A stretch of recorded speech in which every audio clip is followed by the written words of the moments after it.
Can we all stand up for a pledge of allegiance, please?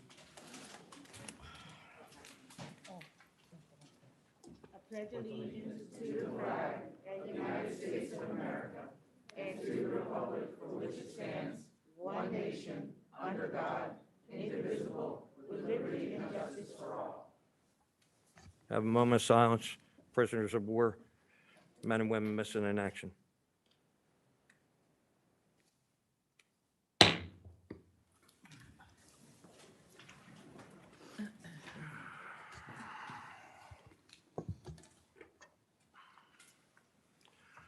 I get a roll call, Secretary Billups, please.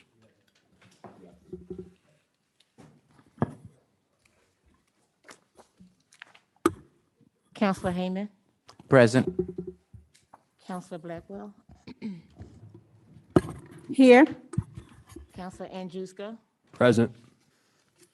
Counselor Sadiq. Counselor Faralia, Here. Counselor Silva, Here. Counselor Burke. Here. Council President Burke, sorry. You're fine. Counselor Billups is here. Counselor Wagner, Here. Counselor Tunis, Present. Vice President Wentz. Here. And then we have Officer Bateman, I'm sorry. And we also have Mayor Keffer, Counselor, Solicitor, I'm sorry, Kilkenny and Richardson. I'm so sorry. I drew a blank. I apologize. And Cicchetti and CAO Rangione and Treasurer Hayman. I'm sorry, President, Secretary, is that Officer Bateman back there? He'll be here in a minute, so I apologize. Thank you. Thank you. Thank you, Secretary. Rules of decorum. Upper Darby residents have the opportunity to speak for 3 minutes. Residents are prohibited from making threats, using profanity, or acting in a manner that would impede or prevent the conduct of business of this meeting. Can I get approval of January minutes? I'm going to do it one by one. Approval of a reorganization meeting minutes of January 3rd. Motion, Motion, please. second. Lisa made the motion. So it's been first and second. All in favor? Aye. Aye. Thank you. Approval of the committee meeting minutes of January 5th. Can I get a motion? Motion, second. And I get a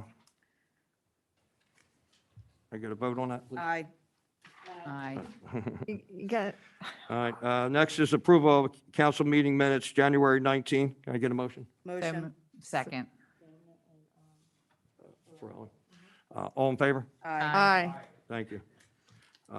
Next, we'll have public forum. Go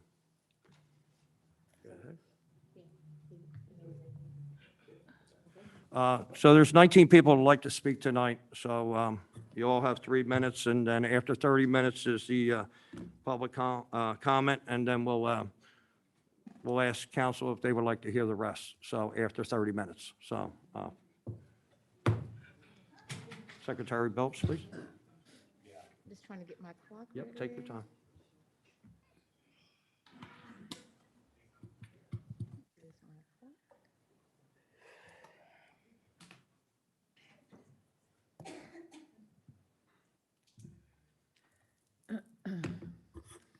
First, we have Don Fields. If you can just come up and say your address, your name and your address, please.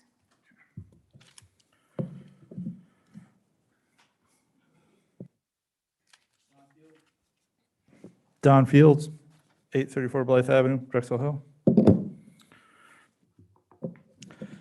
I've been reading this book for work, 15 Commitments of Conscious Leadership. I highly recommend it. It teaches ways to change your thinking so that you can become a truly effective, productive leader. And like the 10 Commandments, the first 2 commitments are the most important.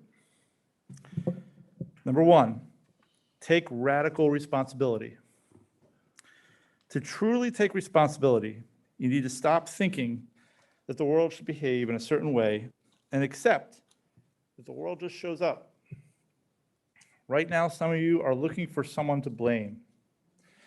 The book says that isn't what healthy teams do. Instead of asking who did it, why did it happen, who dropped the ball, leaders ask, am I willing to take full responsibility for the situation? Am I willing to learn whatever it is I need to learn about the situation? Am I willing to see all others involved as my allies? Commitment 2 is learning through curiosity. Commit to growing in self-awareness and to regarding every interaction as an opportunity to learn.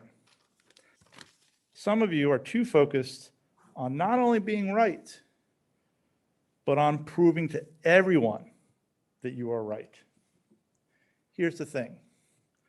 Being right doesn't cause drama, but wanting, proving, and fighting to be right does. Right now, this fight that you are in seems to be about egos, about settling a score, about finding someone to blame, and being proven right. That's not leadership. Doing what is best for your community, not yourself. That is leadership. Respectfully, please stop this drama and start acting like leaders. I'd also like to mention, ever since the pandemic started, what we have all seen, if you've had a bathroom done or anything like that, is that the longer projects take to start, the more expensive they become. Please get the planned ARP project started as soon as possible so they don't get more expensive. Thank you very much. Thank you, Mr. Fields. Thank you. Next is Peggy Wilson.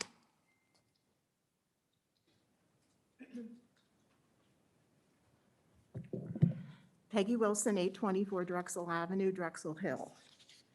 Okay, so I want to start with a quote like Don did. This is from Ben Rhodes in an Atlantic article called "This is No Time for Passive Patriotism." The movement of people engaged in saving democracy cannot afford to be riven by its own divisions and demoralized by the failure to solve everything at once. The opportunity to save a multiracial, multi-ethnic democracy should be approached as a defiant and joyful enterprise, a source of unity and community at a time when we badly need both.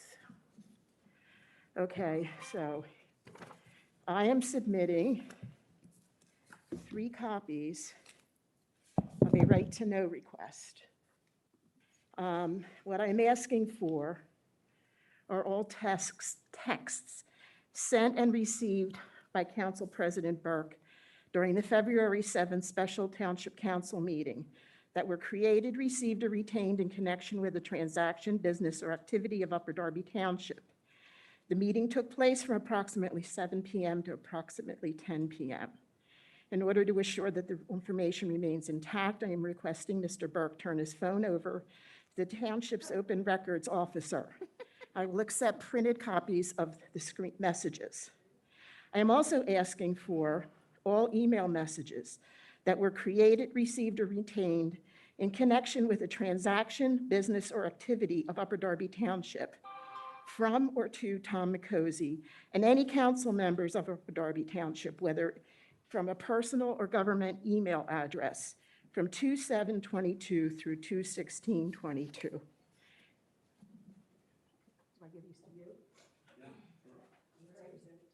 Here is this, I'm quoting from the decision that I included, that I'm basing my request on.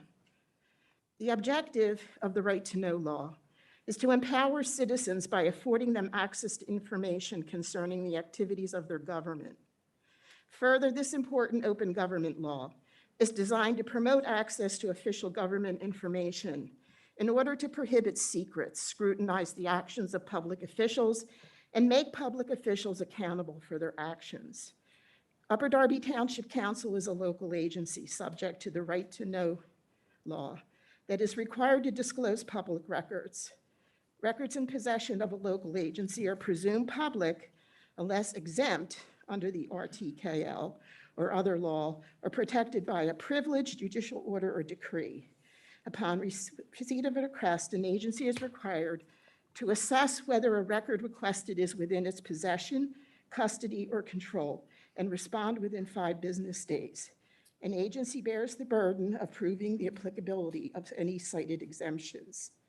The RTKL defines a record as information, regardless of physical form or characteristics, that documents a transaction or activity of an agency that is created, received, or retained pursuant to law or in connection with the transaction, business, or activity of the agency.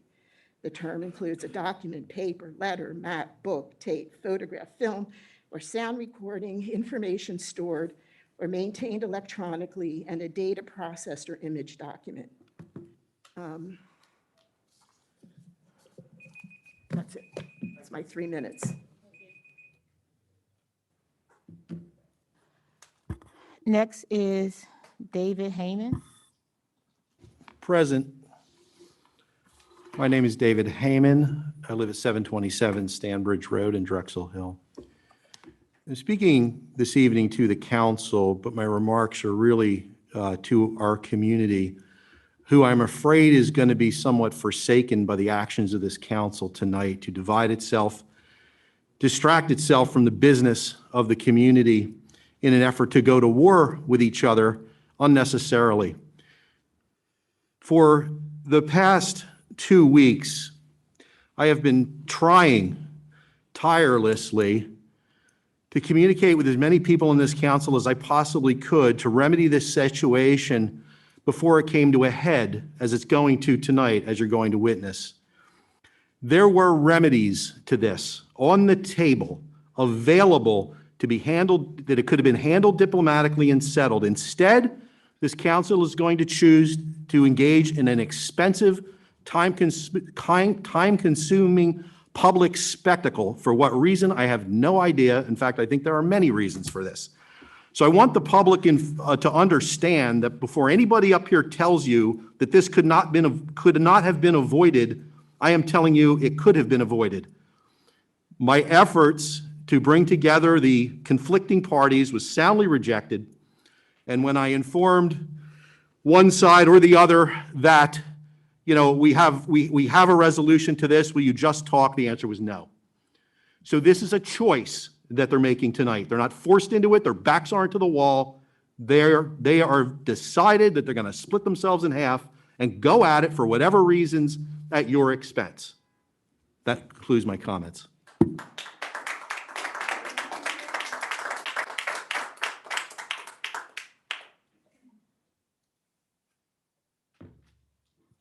Thank you. Next is Laura Anderson.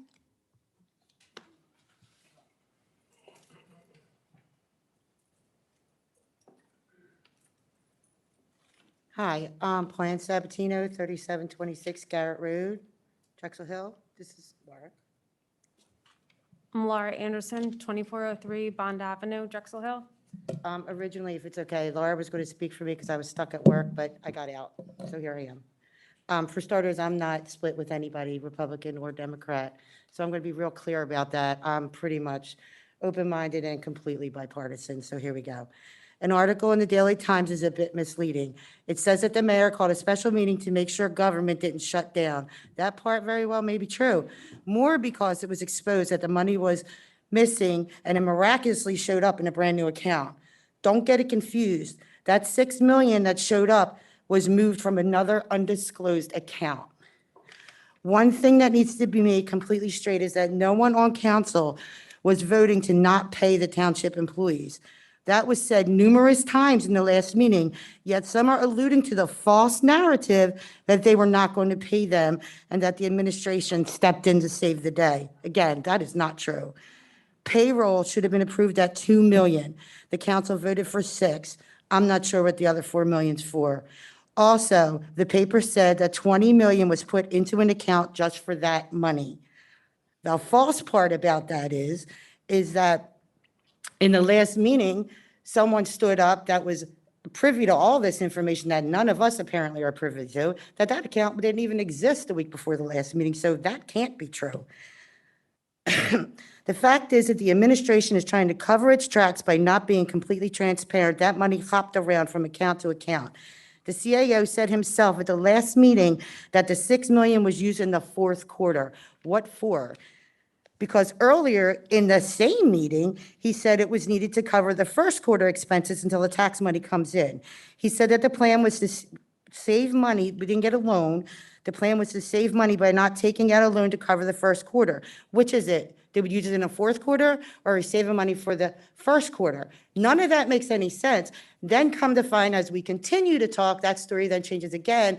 The reason we didn't get the TARN loan, if I'm calling that the right thing, is because no one bothered to do the audit that was needed in time to get the TARN loan. Not sure why that would be.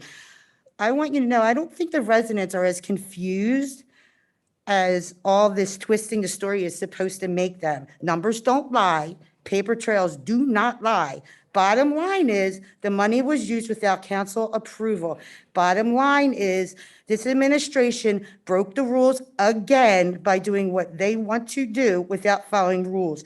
Rules were put in place to ensure checks and balances are done. Again, Councilman President Burke, you said at least 5 times during that whole meeting that the township workers were getting paid.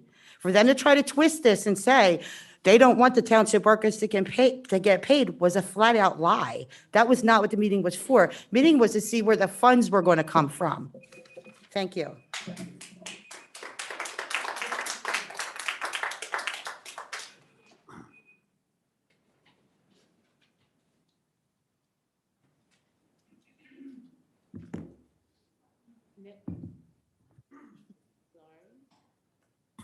Next is Olivia Taylor.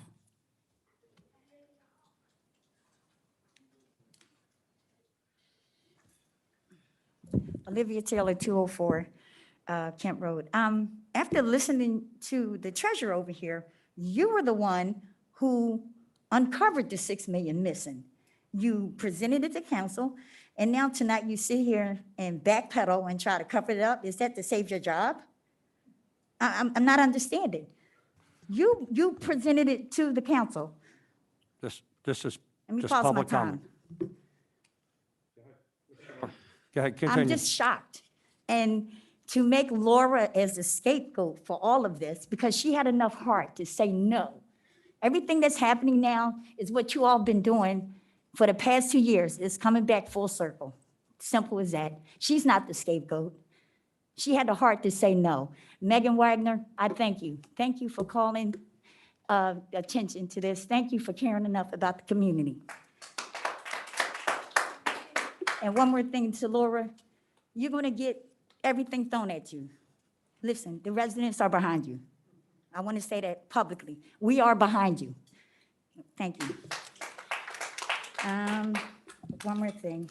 If I may ask the solicitor, not the solicitor, CAO, allegedly, I would like to know if you are an employee of the Pennock. Pennock is a collection agency, a tax agency. Are you a member of that? Do you work for that company?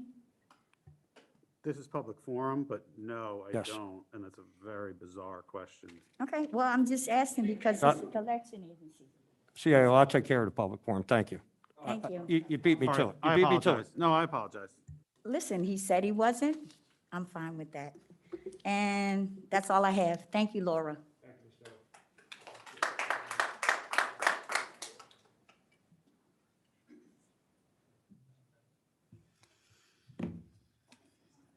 Next is Janice Hayman.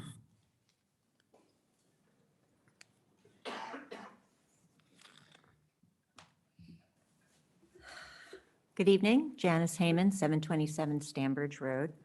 I just have a few questions. I guess I'm addressing them to you, Council President Burke. This investigation that you're considering going to vote on tonight, what in a matter of dollars might this cost?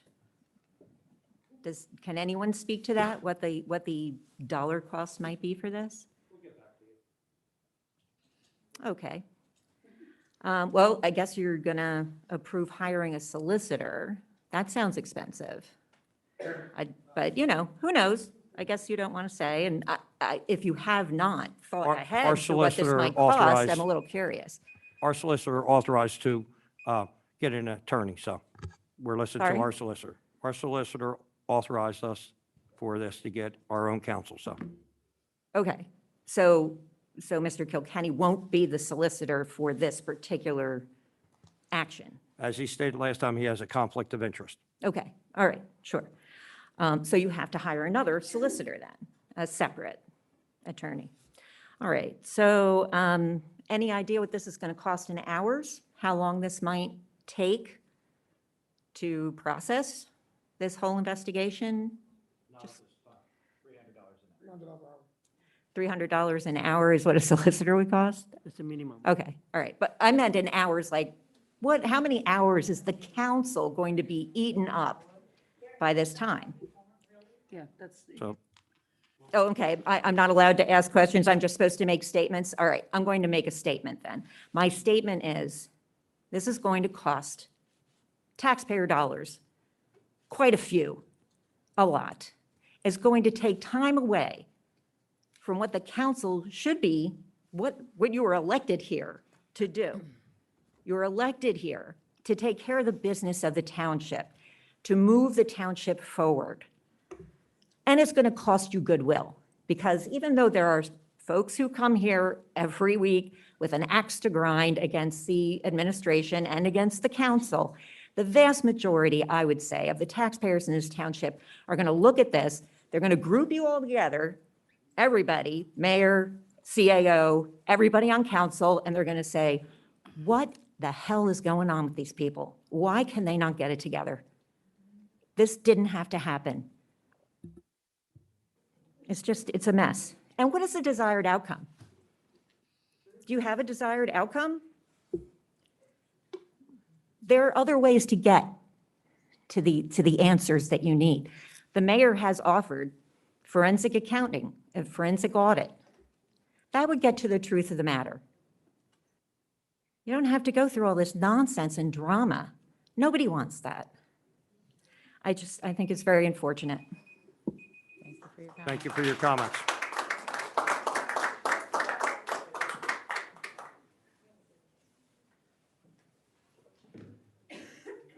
Thank you. Next is Brian Taylor.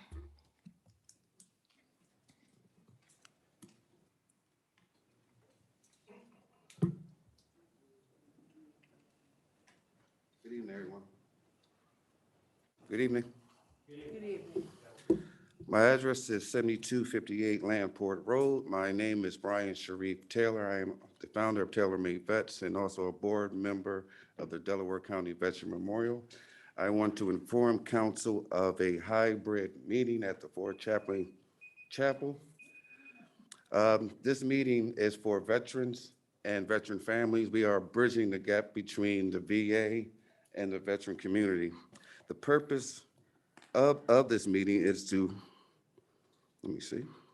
a continuation of unit cohesion among the veteran administration and the veteran community that will provide resourceful information and create an outlet for the veteran community.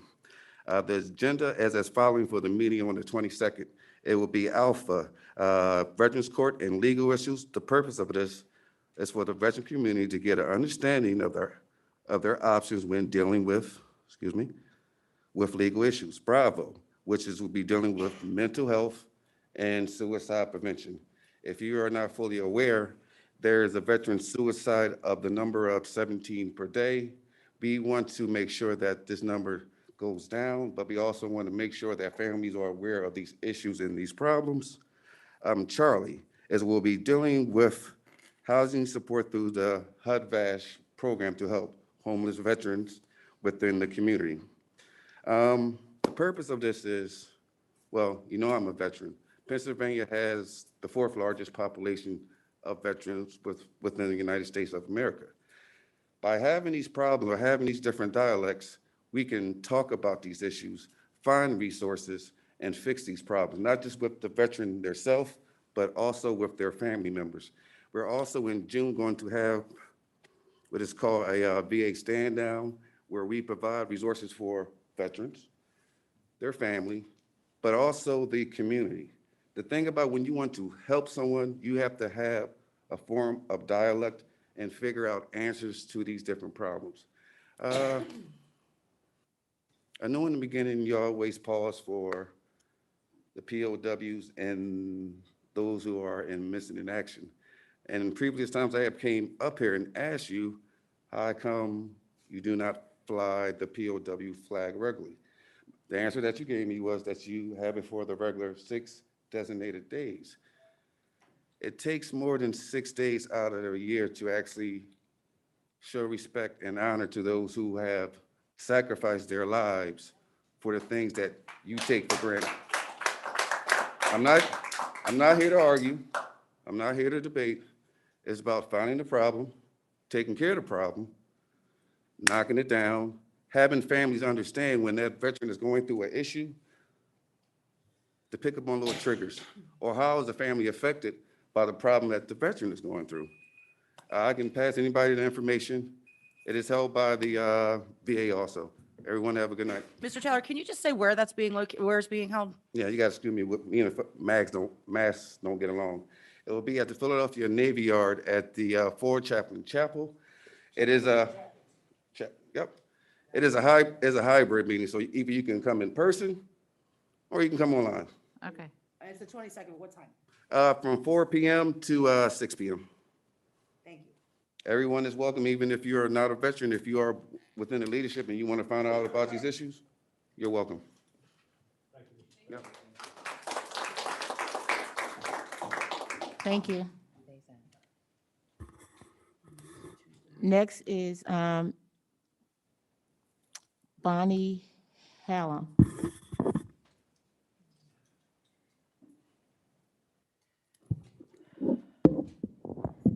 I'm very short. I hope you can hear me. Bonnie Hallam, 4719 Woodland Avenue, Drexel Hill, PA. I'm going to just actually read a comment from my daughter tonight because she couldn't be here. She's working. I really don't have much other to say than I just wish that you would all work together and that you would attend to the business of the township. And thank you, David, for your statement tonight, and to the others who are calling for unity and leadership. This is from Jennifer Hallam, 4719 Woodland Avenue, Drexel Hill, PA, 19026. Last week, I sat in this room for 3 hours while some members of this council exchanged excuses and explanations, and others fueled a public fire about lost or missing funds that were, as far as the evidence shows, not lost or missing. Documentation showed the full funds in an account, and Treasurer Heyman plainly stated that the funds had been accounted for. I also listened as my own councilperson in the 1st District, Megan Wagner, suggested that she would hold up the allocations of funds in whole or in part to cover the compensation of township employees to ensure that we never, as a township, faced a shortfall of funds again. I'm glad that she eventually relented and voted to allocate the full funds because the argument she was making made little sense. The American Rescue Funds were in part given to cover lost revenue caused by the pandemic. CAO Ron Gioni made clear that the township had lost revenue because of the pandemic. What's more, the CAO and others explained that the township is always short on funds at the start of the new year until homeowner taxes come in the spring. In other words, we were facing a common situation that this township and others have faced perennially for years, if not decades. The only difference was that circumstances were exacerbated by a global pandemic over which none of us had any control. I bring these points to light tonight because my councilperson also made a motion at the emergency meeting to start an official investigation of township finances. And that motion will no doubt be resurrected tonight. So I want to be clear, there is no evidence of criminal wrongdoings to suggest such an investigation is warranted.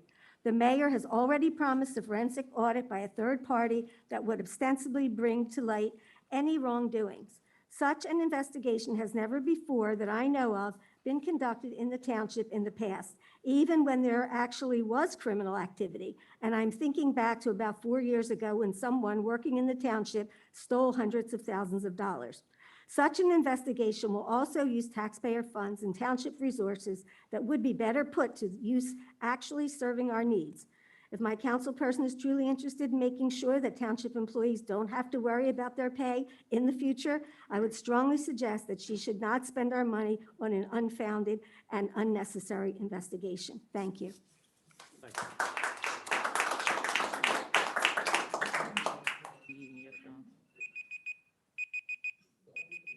Oh, my God. I'm turning my phone off.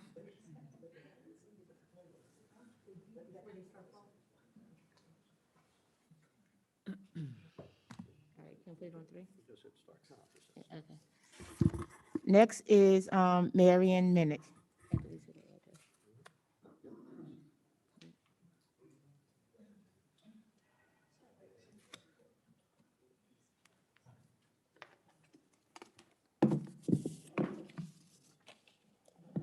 Hello, my name is Marion Minnick.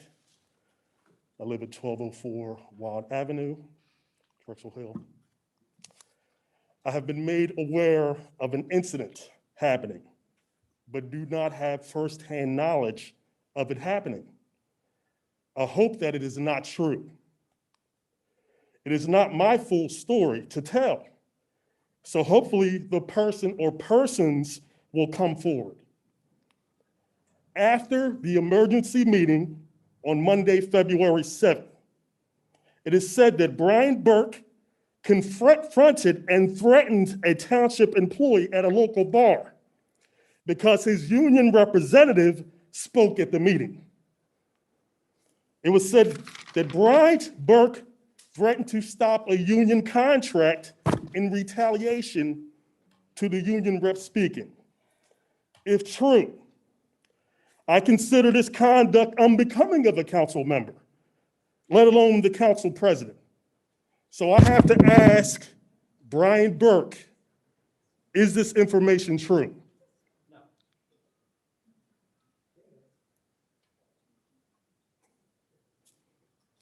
If it's, hopefully the person will come forward and give more clarity. And if the person does come forward and say this, I think that the council needs to do an investigation, because our township employees should not be threatened by anyone. They need to be respected. Their families need to be respected. That's all I have to say. Thank you. Thank you.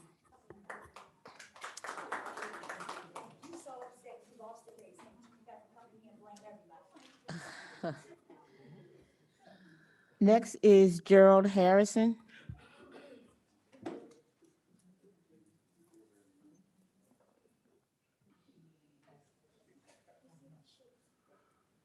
My name is Gerald Harrison. I live at 29 South Kirkland Avenue, Upper Darby. Before I even get started, did I understand correctly a few minutes ago that questions are not allowed from this mic of this council? It's public comment, sir. No questions? Yeah, you can ask a question. Oh, okay. All right. First question is when is the position of finance director going to be filled? Please pause the clock while someone answers that. He can't, he's not going to answer. You can ask the questions, but they won't be answered. So that's public comment. All right. No comment on that then. No time. Okay, well, we'll go ahead. As was recommended by the former finance director, an audit needs to be done.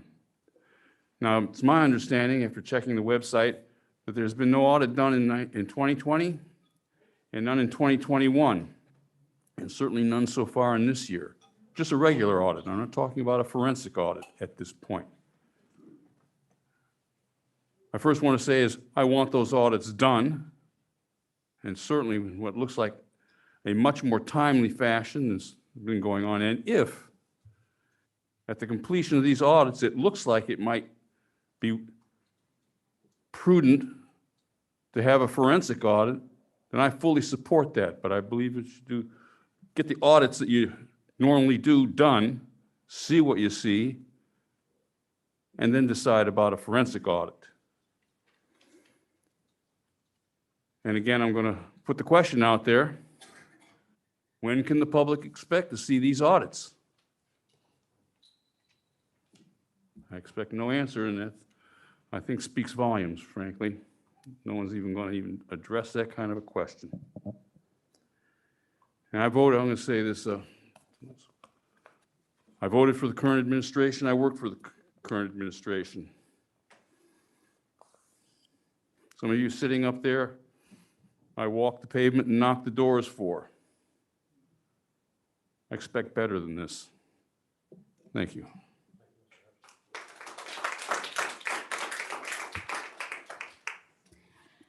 Next is Davida Graham.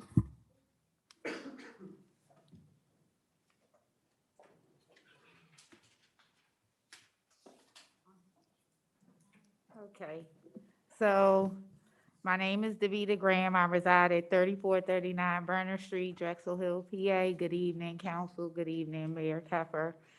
I am a nurse practitioner by profession. I'm on the board of directors of the Delaware County Literacy Council. I also hold a master's degree in public health. I'm here to address the council concerning the distribution of ARPA funds in an effort to assist township residents obtain assistance via outreach programs for financial aid, physical health, and mental health issues that have plagued many of our neighbors, including myself during the pandemic. Although accounting for the funds is a priority and my understanding of valid explanation can be provided, my concern is holding up these funds that are intended to help residents of the township. We have children who have suffered due to virtual learning, increased gun violence that is evidenced by a recent shooting of a teen at Edmonds Avenue trolley stop, and major health disparities among people of color and the elderly.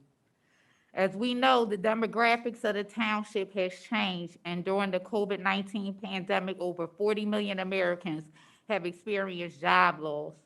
Although all Americans are experiencing disproportionate job loss and inequities are putting them at risk in positions requiring community assistance. ARPA funds are to be allocated as well to be transformational for states and local government and pandemic rescue and recovery efforts. So let's do that. I can only speak to my efforts as a nurse practitioner running community vaccine clinics and providing home vaccines since April 2020 to current. The health inequities for many reasons are real. Organizations like my own who are in the community trying to make a difference will benefit from these funds to continue our efforts. The long-term benefit will also continue to provide relief to township residents. The goal of my organization, Nurses United for Change and Equity, is to eventually open a strategically placed nurse-led clinic to address the current gaps in healthcare and to increase health equity. As a township, not only is adequate health an issue, but also gun violence, homelessness, food insecurity, lack of effective school-based programs, and environmental concerns. I urge the council to think of its residents as well as organizations and businesses that can and have been assisting residents during the pandemic and beyond. Why creating equity matters is simple. It is hard to be healthy without access to good jobs and schools, a clean environment, and safe, affordable homes and communities. The meaning of equity is to increase opportunities for everyone to live the best life possible, no matter who we are, where we live, or how much money one makes. Thank you. President Burke, Sorry. President Burke, I'm sorry, President Burke, what was her name? Thank you. Thank you, Ms. Graham. Davida Graham. Thank you. Next is George Beatty. Good evening, everybody. My name is George Beatty. I live at 236 Wild Ave in Drexel Hill. I bought a house here in Upper Darby Township back in October, and I'm very excited that I did. I lived and I rented in Upper Darby for a few years before that.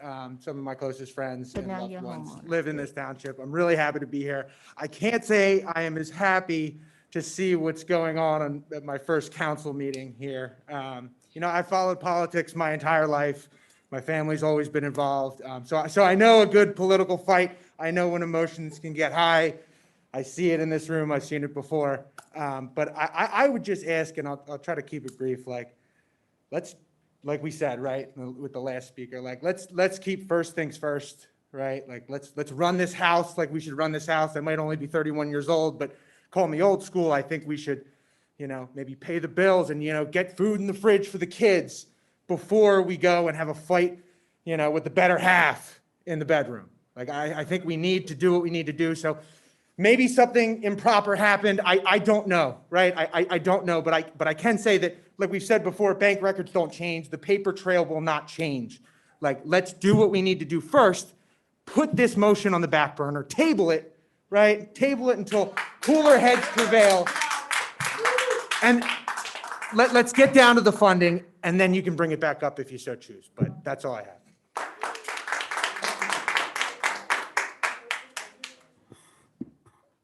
Thank you, Mr. Beatty. Next is Stacy Hawley.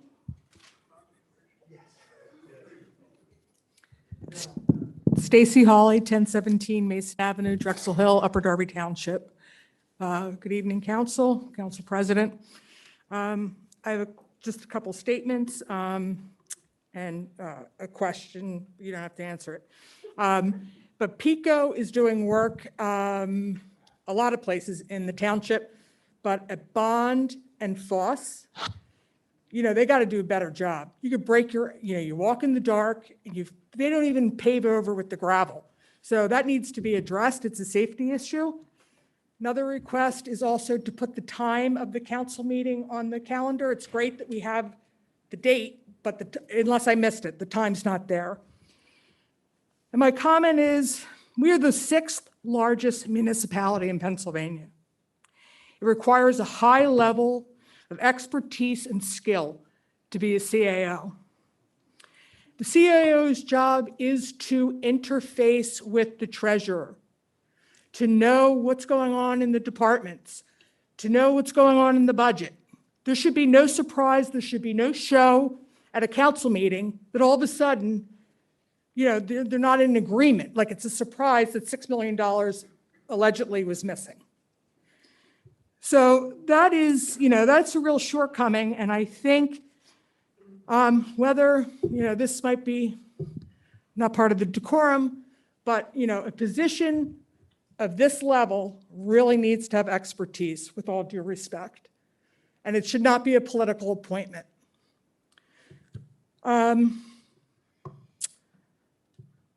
So with all of this that has happened in the last couple of weeks, the embarrassment of the PR that the government shut down, which could have been avoided, it was drama. We're trying to build the community. We're trying to draw businesses into Upper Darby. And you're reading headlines, WHYY, Channel 6, government shutdown, the infighting. We look like a bunch of amateurs. So, when I thought, now we've got a mostly Democratic council, we would get along, we'd move forward, we get things done. You all bitched about, the old guard.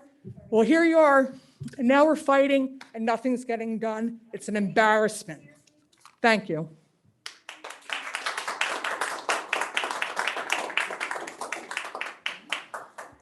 Okay, next is Joanne, and I'm not going to pronounce your last name. I apologize.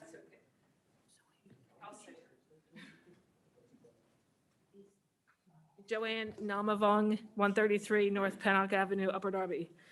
Good evening. I attended the meeting last Monday when the board approved the use of the $6 million to cover payroll and other expenses.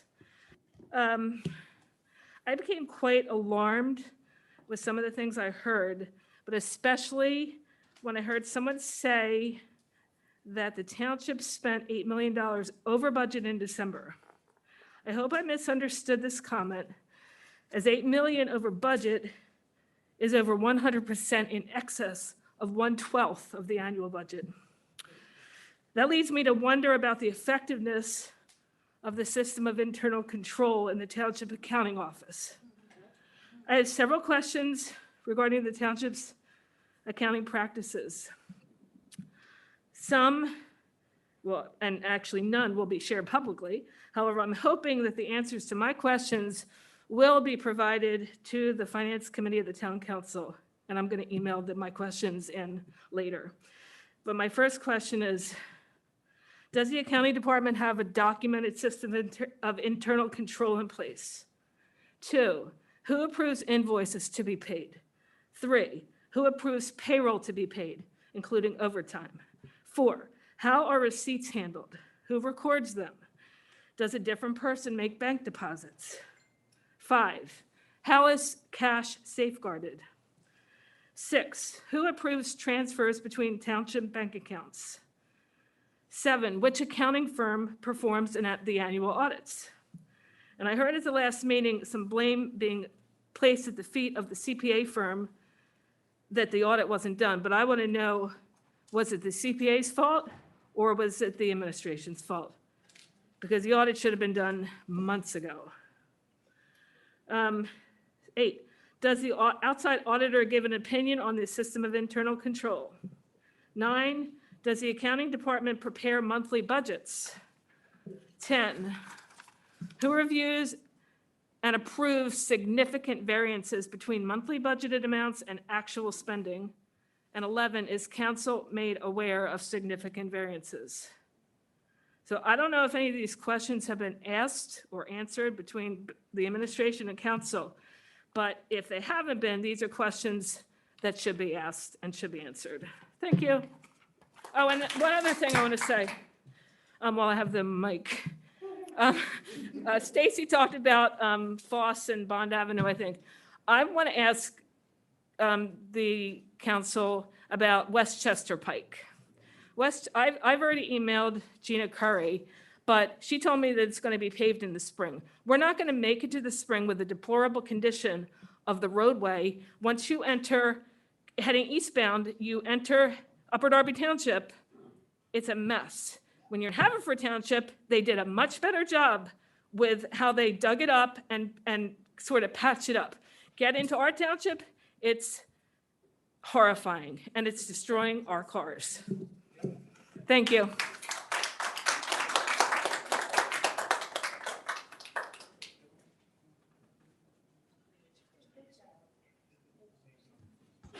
Go ahead.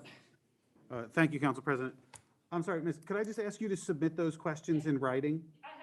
Or if you give me a copy, that'd be great. Thank you. You are going to email them to all of council, correct? Yes, I don't know everybody's email, but. Okay. I can make sure. Yep, thank you. But I'll email at least to somebody. Thank you. Thank you. Next is Becky Dugan.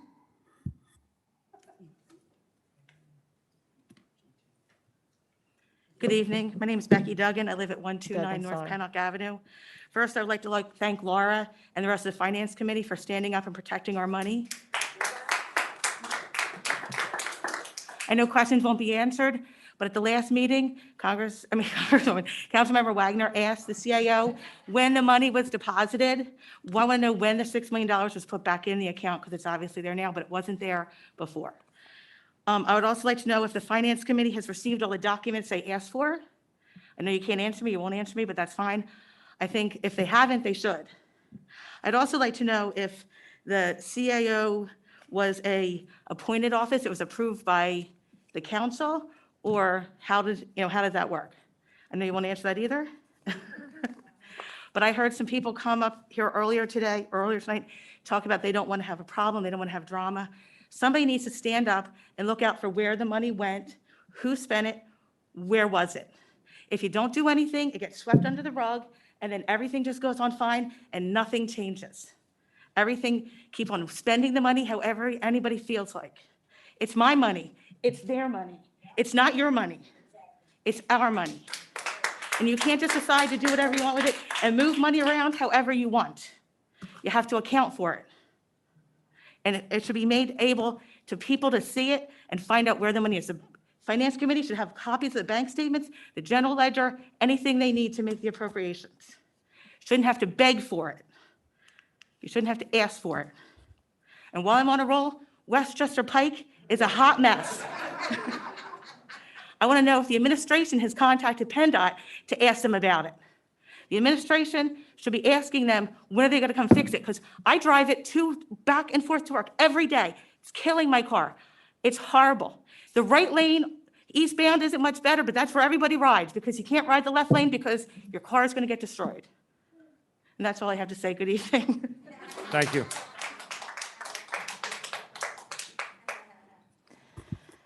Next is Tim Toonstra. You heard me pronounce it. Yeah. My name is Tim Toonstra. I live at 610 Foss Avenue, and I suspect everyone can hear me plainly. Interestingly enough, many of the comments we're hearing are very similar to the ones we heard before. And as I said before, I thank every single one of you for the work that you do. I understand it's a difficult job. I understand that you're often confronted with criticism and don't often get credit for the things that you do well. But we do appreciate you. However, I agree to the nth degree that these last two meetings have been an embarrassment. And I absolutely agree that it was completely unnecessary. And anyone who denies that is being less than honest. Completely unnecessary. Legislative bodies are designed to legislate. A young lady who spoke as a nurse had information to share that we could be paying attention to instead of this. And I appreciate your attempt to keep things civil here, but this idiocy of this idea that you're going to investigate supposedly fairly part of the organization by another part. It's a ridiculous idea. A forensic audit, on the other hand, is designed to be independent. I'd spell it for you if I wasn't afraid I'd run out of my 3 minutes. Independent. It is not possible for members of this body to conduct an investigation independently. It is literally impossible. What we need is a forensic audit that looks back. By the way, the 2020 audit was done by the previous administration, and it was never finished. 2020 is the responsibility of this administration, and frankly, it's not that surprising that it's not finished yet. Last of all, at the last meeting, we heard the words missing $6 million repeated so many times that it made the news. And yet, many of you were asked individually and as a group, did $6 million disappear? Answer, no. So quit the games, start talking to each other, and you will have an end to this, and you'll have people who want to support you because you were elected to the positions you're in. And I'm telling you, me personally, if this resolution passes with the investigation, I will work as hard as I can, and it won't even be necessary. Other people have said it. You were elected for a reason. Do your job.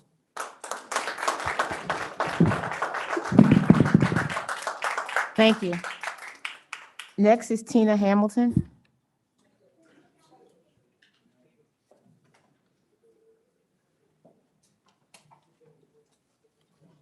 I'm going to lower it. Hi, Tina Hamilton, 4715 Woodland Avenue, Drexel Hill, PA, obviously. First thing I wanted to approach was the treasurer making that comment about this shouldn't even be going on. Well, it's going on because there's 20.6 million in an account that should have been separate. If I'm correct here, I'm pretty positive. 6.3 of that was moved. Whether it was moved, spent, still hanging in other accounts, doesn't matter. It was moved from funds that weren't supposed to be touched. We don't know where the replacement funds came from. That's a big issue. We don't know where it came from. We know that it was out of that account, though. It was definitely removed from where it should have been. That is a problem. So I totally think that you shouldn't even be getting paid. You should be suspended. That's my opinion. You should be investigated. You should be investigated, and so should Allison, who happens not to be here. Okay? And an audit should be done. That's how I feel, because these monies should never have been touched. That's the bottom line. It was separate from everything. The idea that somebody can go in there and finagle this, finagle that, and then we'll put it back. I don't think you even thought it was going to get caught. I think it was all by accident that that paperwork even made it to the treasurer and ended up on that projector. Really do believe that that was all by error. But it's error that's biting you guys in the butt, because it shouldn't have happened. That's the bottom line. There's no way that you can excuse the fact that there's funds that were not supposed to be touched. We already know our workers are going to get paid. I know they blew that saying that, they weren't. They tried to use it against everybody. You already knew you were going to make sure that they got paid. And I believe in the bottom of my heart that there was no way that our township workers were going to go without payment. I believed you 100% that they were getting paid. Now, a comment was made about something that Burke said in the bar. I'd like to know about the comments that we heard and all the rumors we heard about when Keffer went after you. What about that? Right? So let's have an investigation to see if that really happened in a bar. We all have private lives, okay? That's not what we're talking about. We're talking about the business here that had $20.6 million allotted through an AR, not going to get this wrong, through a fund that should not have been touched. And it was. That's it. We need to find out why. Who allowed it? How come nobody else knew about it? Why aren't you getting this information other than it being shown by chance? You should know. I know from the times that I've been here, half will know something if you're on that side, and the other half doesn't get it. Okay? Maybe this investigation will get everybody on the same page. Maybe you'll realize that there's certain things that everybody needs to know, so it's not hanging up there in the air and nobody knows. It shouldn't be an attack on each other. It should bother every single one of you people on this council, in this room, that there was $20.6 million that should not have been touched. And it was. That's where my problem is. Thank you. Thank you, Ms. Hamilton.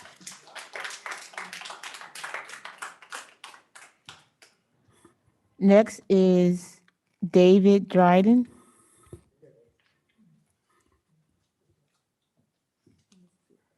Good evening, council, mayor. Can you hear me okay? Address?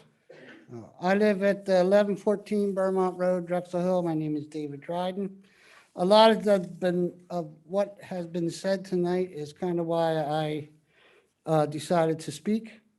The only other point I want to make, and Tina kind of touched on it, is that according to the charter, those funds cannot be moved without council's approval. Is that correct? Therefore, that was a misappropriation of funds. And I think that the CAO is the one that did it. And I think he should be suspended until an investigation is conducted. That would be what was done in any other business or council. I also think that the mayor had some responsibility in this because she's supposed to be leading this township. That's all I have to say. Thank you.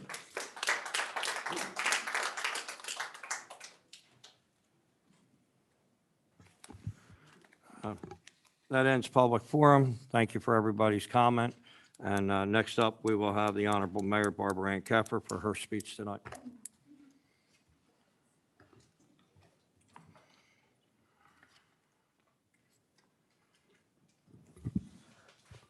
Good evening, everybody, and thank you for everybody who showed up to the meeting tonight and whoever's watching at home. My administration remains dedicated to upholding the principles of transparency with the public and council. As promised, we have contracted the services of both an independent third-party forensic accountant through Markham LLP, a top national CPA firm specializing in tax, audit, and advisory services. And we have an ARPA Administrator Services agreement with UHY Meridian Consulting, which is another top national CPA firm with extensive experience in rescue plan administration. They'll help us oversee the spending of the ARPA funds awarded to our township, and it'll help demonstrate to our community that we have nothing to hide from them, and that the rescue plan money allocated for Upper Darby will be very carefully stewarded and invested in our community going forward. And I'd like to allow CAO Rongioni to speak in more detail about those two developments. Does that end your report? No, Well, can you finish your report, please? so you don't want, allow Vince to go into detail about these About two the- contracts. About the contract? Yep. I believe at the end of the meeting, last meeting was, I asked if we were going to have any input on the forensic audit, and you said yes. So did you go and hire somebody without council approval? Maybe I'm wrong about the last meeting, because even Secretary Billups asked, why was it just the Finance Committee? And I believe I said I was just trying to get to the Finance Committee first and then council's approval. And you said we would. So did you approve a forensic audit without council approval? I believe Mr. Rongioni was going to give details about that. I just asked a question to the mayor. Yes or no? We have contracted with the two firms that I just asked, and I would like Without CAO council, Rongioni. without council approval, yes or no? Are you asking me now? Well, yeah, I'm asking the CIO, yes or no? Oh, sure. It's a yes or no, please. Yes. Okay. So, thank you for your comment. I would like to go on record, as of last meeting, the mayor said that we would have input, so I don't know where we contracted somebody without any input. Point of order? I mean, this is not, It's on the question and the comments of the mayor. no, it's not. This is the mayor's You'll, report. okay. You can speak when I let you. This is a council meeting. I'm asking the mayor and the solicitor, am I, Mayor, yo, mind your business and don't speak. Shut up! You're not the mayor. You don't speak out of turn. President Burke? President Burke, you asked me to comment? The administration. hold on. Wait, I'd like to get order first. I'd like to get order first. Hold on. Can I For get the order Upper Darby first? Home Rule Charter, the Yep. mayor has the right to contract, not Okay. council. That's why I was That is asking you. the clear, question. I was President asking, Burke. I was asking you the The question. mayor asked for the CEO to give a report about the two companies. If you're denying, then that's fine. No, my- Well, that's what she was asking to do, which is Okay. a reasonable request. Okay, and I asked the mayor, and I was waiting for your answer. Well, So she I gave got, her answer. I got your answer from the Home Rule Charter, correct? Yes. Okay. Now, the CAO can speak after the solicitor answered my question. Thank you, Council President Burke. Thank you.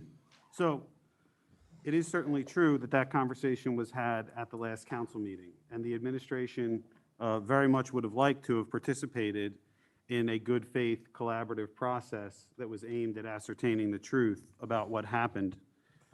Unfortunately, we have not been given the opportunity to participate in a good faith process with council aimed at ascertaining the truth. We understand that council wants to seek a partisan investigation based on personal vendettas and personal animosity. And so we did choose to engage one of the top CPA firms in the world, Markham LLP, because we thought it was critically important that both the council and the public be provided absolute assurances that the ARP money was handled appropriately and is intact. And that is why we engaged Markham LLP. They are the most serious forensic audit firm in the world. That is why they've been engaged for this purpose, to give us a forensic look back at how the ARP funds were managed. Now, we broke this process into 3 parts. That's the first part. The first part is what happened in the past with the ARP funds. And Markham LLP has been engaged and will deliver that answer for our residents and for our council. The second part is what will happen going forward with the American Rescue Plan allocation that was made to Upper Darby Township. The initial disbursement of our allocation was $20.8 million. That money in its single segregated bank account will be administered going forward by UHY Meridian, another top international accounting firm who has developed extensive expertise representing municipalities across the Commonwealth and across the country, in fact, in the administration of American Rescue Plan funding. They have a proven process and formula to engage the public, to engage council, to create plans, and to ensure that those plans are in perfect compliance with the final rule as administered and issued by the U.S. Department of the Treasury. The UHY Meridian was recommended to us by PFM. PFM is our incumbent financial advisor. They were the financial advisor for the previous administration. They have been retained by this administration. They were our financial advisor during the mayor's capital improvement budget rollout when we did the bond issue for the capital improvement plan. PFM is incredibly well respected, and as I said, we inherited them from the previous administration. They are not partisan, they are not political, and they recommended UHY Meridian. So Markham LLP will deliver a certain answer about what happened in the past with American Rescue Plan funding, and UHY Meridian will deliver certainty going forward that the funds are handled and dispersed properly in accordance with the final rule as issued by the U.S. Department of Treasury. The third aspect of this plan is the day-to-day finance operations.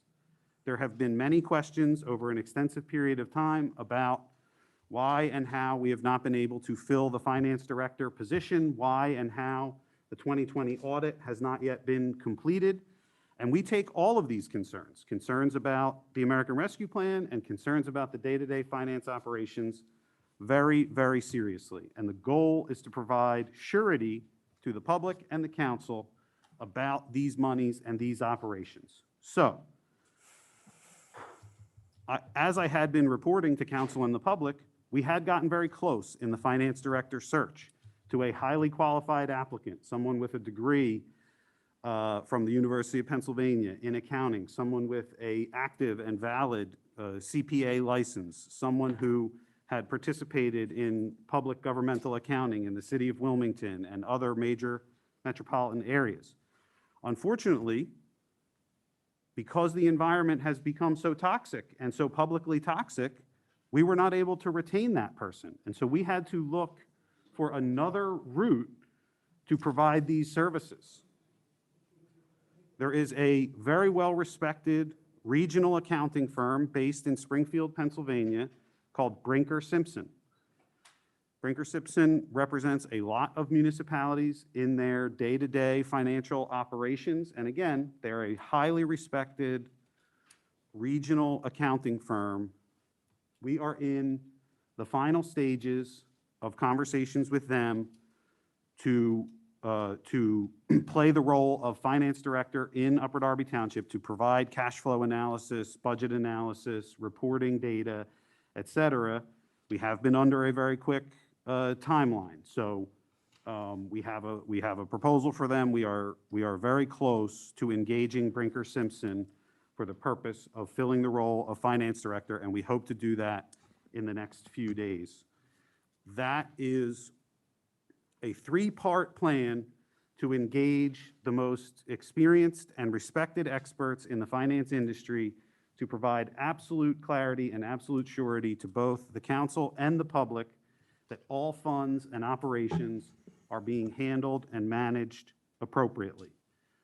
On a few other topics that folks brought up, we do now have a draft of the 2020 audit.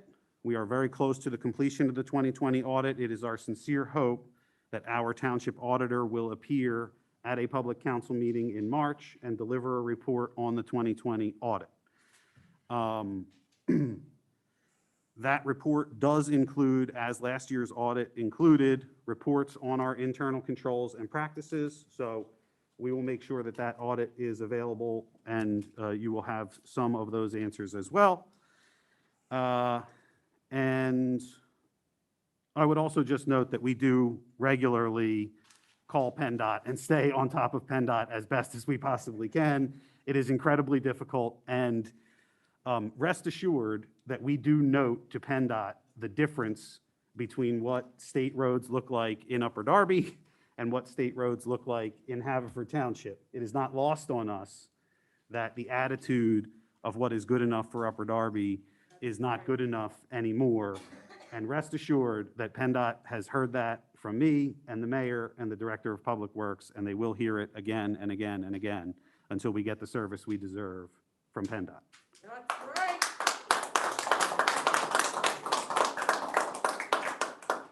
I yield back to the mayor. Thank you. Okay.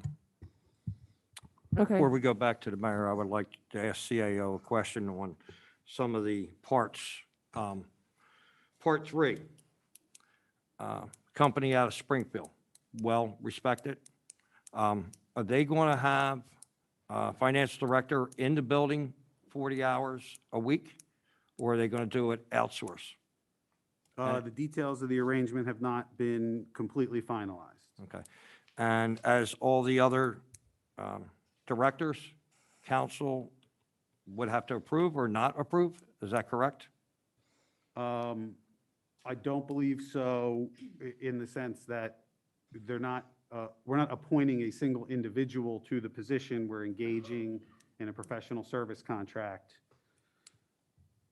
But I would defer to the solicitor on that question when the final arrangement is made. I would like some time to think about that, look at the charter, and look, I don't want to. No, I just know in the past of Portnoy and everybody else, we approved by council. All the other outside agencies that we have hired in the last 2 years, I believe we've approved by council. I could be wrong. No? I don't think so, but. Vice President, would you like to comment on that? No, I know we've had a number of, for e-collect, Portnoy, we have had those come to us for approval in the past. They did come before council. In the home rule charter, the mayor does have the right to contract. I guess I'll have to look at this in relation to the finance situation. I have not. No, This that's, is the first time I'm thinking about this, so I don't want to. well, it's the first time we're hearing about it, so I just wanted to ask that question to the CAO, because Me it as really didn't say it was a financial director, it was a service. That's why I asked, that's all. Yeah. Thank you, Solicitor. Thank you. The Honorable Mayor Barbara Ann Keffer, please. Okay. So we're excited to launch a new partnership to keep Summer Stage supported and local. Upper Darby Township is offering full tuition to the Summer Stage program for up to 400 students between the ages of 10 and 18 who are residents of Upper Darby Township, regardless of what school the student attends. Construction on the One Center is still underway in the Township building. It is located on the ground level in the old library, and it's ADA accessible. The project is anticipated to be completed and serving our community this spring for residents to easily pay taxes, get permits, or ask questions all in one place. The abatement phase at the location of the Upper Darby Community Center has started, and here's a quick update on the Drexel line development. MCB is in the process of recording the land development project and getting their bonds together for the development as they begin the abatement and remediation phase of their Drexel line property. COVID-19 vaccination clinics are still being held at Watkins Senior Center each Tuesday, through March 29th from 9 a.m. to 3 p.m., and each Friday through April 1st from 2 p.m. to 7 p.m. Walk-ins are accepted, but appointments are encouraged and can be made by visiting delcopa.gov/Watkins or by phone through the Delaware County Wellness Line, 484-276-2100. It's 484-276-2100. There will be a cleanup at Sellers Hall on Sunday, February 27th at 10 a.m. We're hoping for good weather so that we don't have to reschedule it again. And the township is working with Habitat for Humanity to organize a huge tree planting event as part of our Earth Day, Arbor Day weekend, which is April 23rd and 24th. Trees will be planted along the streets as well as Chapman Park. And this event will help in our continuing efforts to revitalize Upper Darby by greening our streets and increasing the township's tree canopy.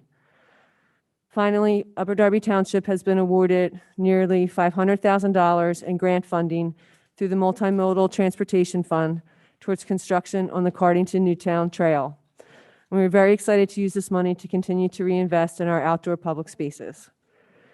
Thank you, and enjoy the rest of your evening.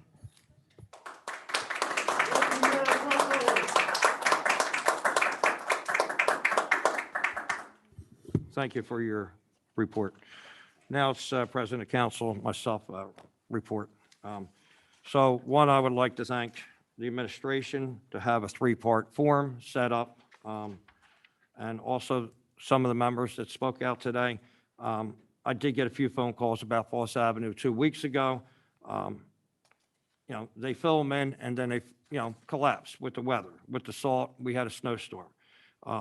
It's very hard to, I'm in construction, it's very hard to patch streets when temperature stays below 32 degrees. We have some days this week and next week, and it's just not always Pico. We have Pico, we have Aqua, we have other people, working in the streets. So hopefully Westchester Pike will get a lot better in the next week or so. Temperatures are rising. So we are here for the township workers. We were here last meeting for the township workers to make sure their families were fed and their checks were good. We did allocate the $6 million. It just wasn't for their paychecks. It was to keep the doors and the doors open and the lights on. We have a responsibility to the residents, to the taxpayers, to the business owners, and to the stakeholders of this township. And that's what we're here for. So thank you for coming tonight. We'll continue on with our meeting. This is the committee report of Law and Government. Chair Matt Silva. Thank you, Council President. I ask for a reading of resolution number 522 about the recent changes in our rules of decorum. Thank you very much, Councilor Silva. My microphone on. Whereas the primary purpose of Upper Darby Council is to provide councilors and administration to conduct township business. The Upper Darby Home Rule Charter provides that council shall meet regularly at least twice, but each month at such times and places as council may prescribe by rule. Whereas the charter also provides that public meetings may be held regularly, at least one each month, and up to the first half hour of all public meetings shall be devoted to a public forum where concerned citizens may address the council. Whereas persons who wish to address council during the public forum shall be given the opportunity to sign their names in a sign-in sheet, and council shall make available immediately preceding its public meeting. Whereas council wishes to adopt rules of decorum for public participation to ensure an orderly framework within which the business of the township can be conducted by setting basic ground rules. Now, therefore, here it's resolved by Upper Darby Township Council the following. 1. Rules of decorum for public meetings. Upper Darby residents shall have the opportunity to speak for 3 minutes. Residents are prohibited from making threats, using profanity, or acting in a manner which would impede or prevent the conduct of business of the meeting. 2, all resolutions and parts thereof are inconsistently or that are inconsistent with this are repealed. 3, the terms, conditions, and provisions of this resolution are hereby declared to be severable. And then there's effective date, just a little context. I know at the last meeting, it was brought up that we changed the rules of the quorum sent it to the Law and Government Committee, and this was in response to a federal court case related to Pennsbury School District and the comments about public comments there, where they were saying that the school district solicitor and the school board were acting too restrictively on public comment. So we try to strike a balance here by reviewing the decision, having a plainer understanding of the rules, and we are constantly monitoring this. If subsequent court decisions change this, we'll adjust it again, but we think that this is legally compliant. Thank you very much. Thank you for that report, Solicitor. Go, Kenny.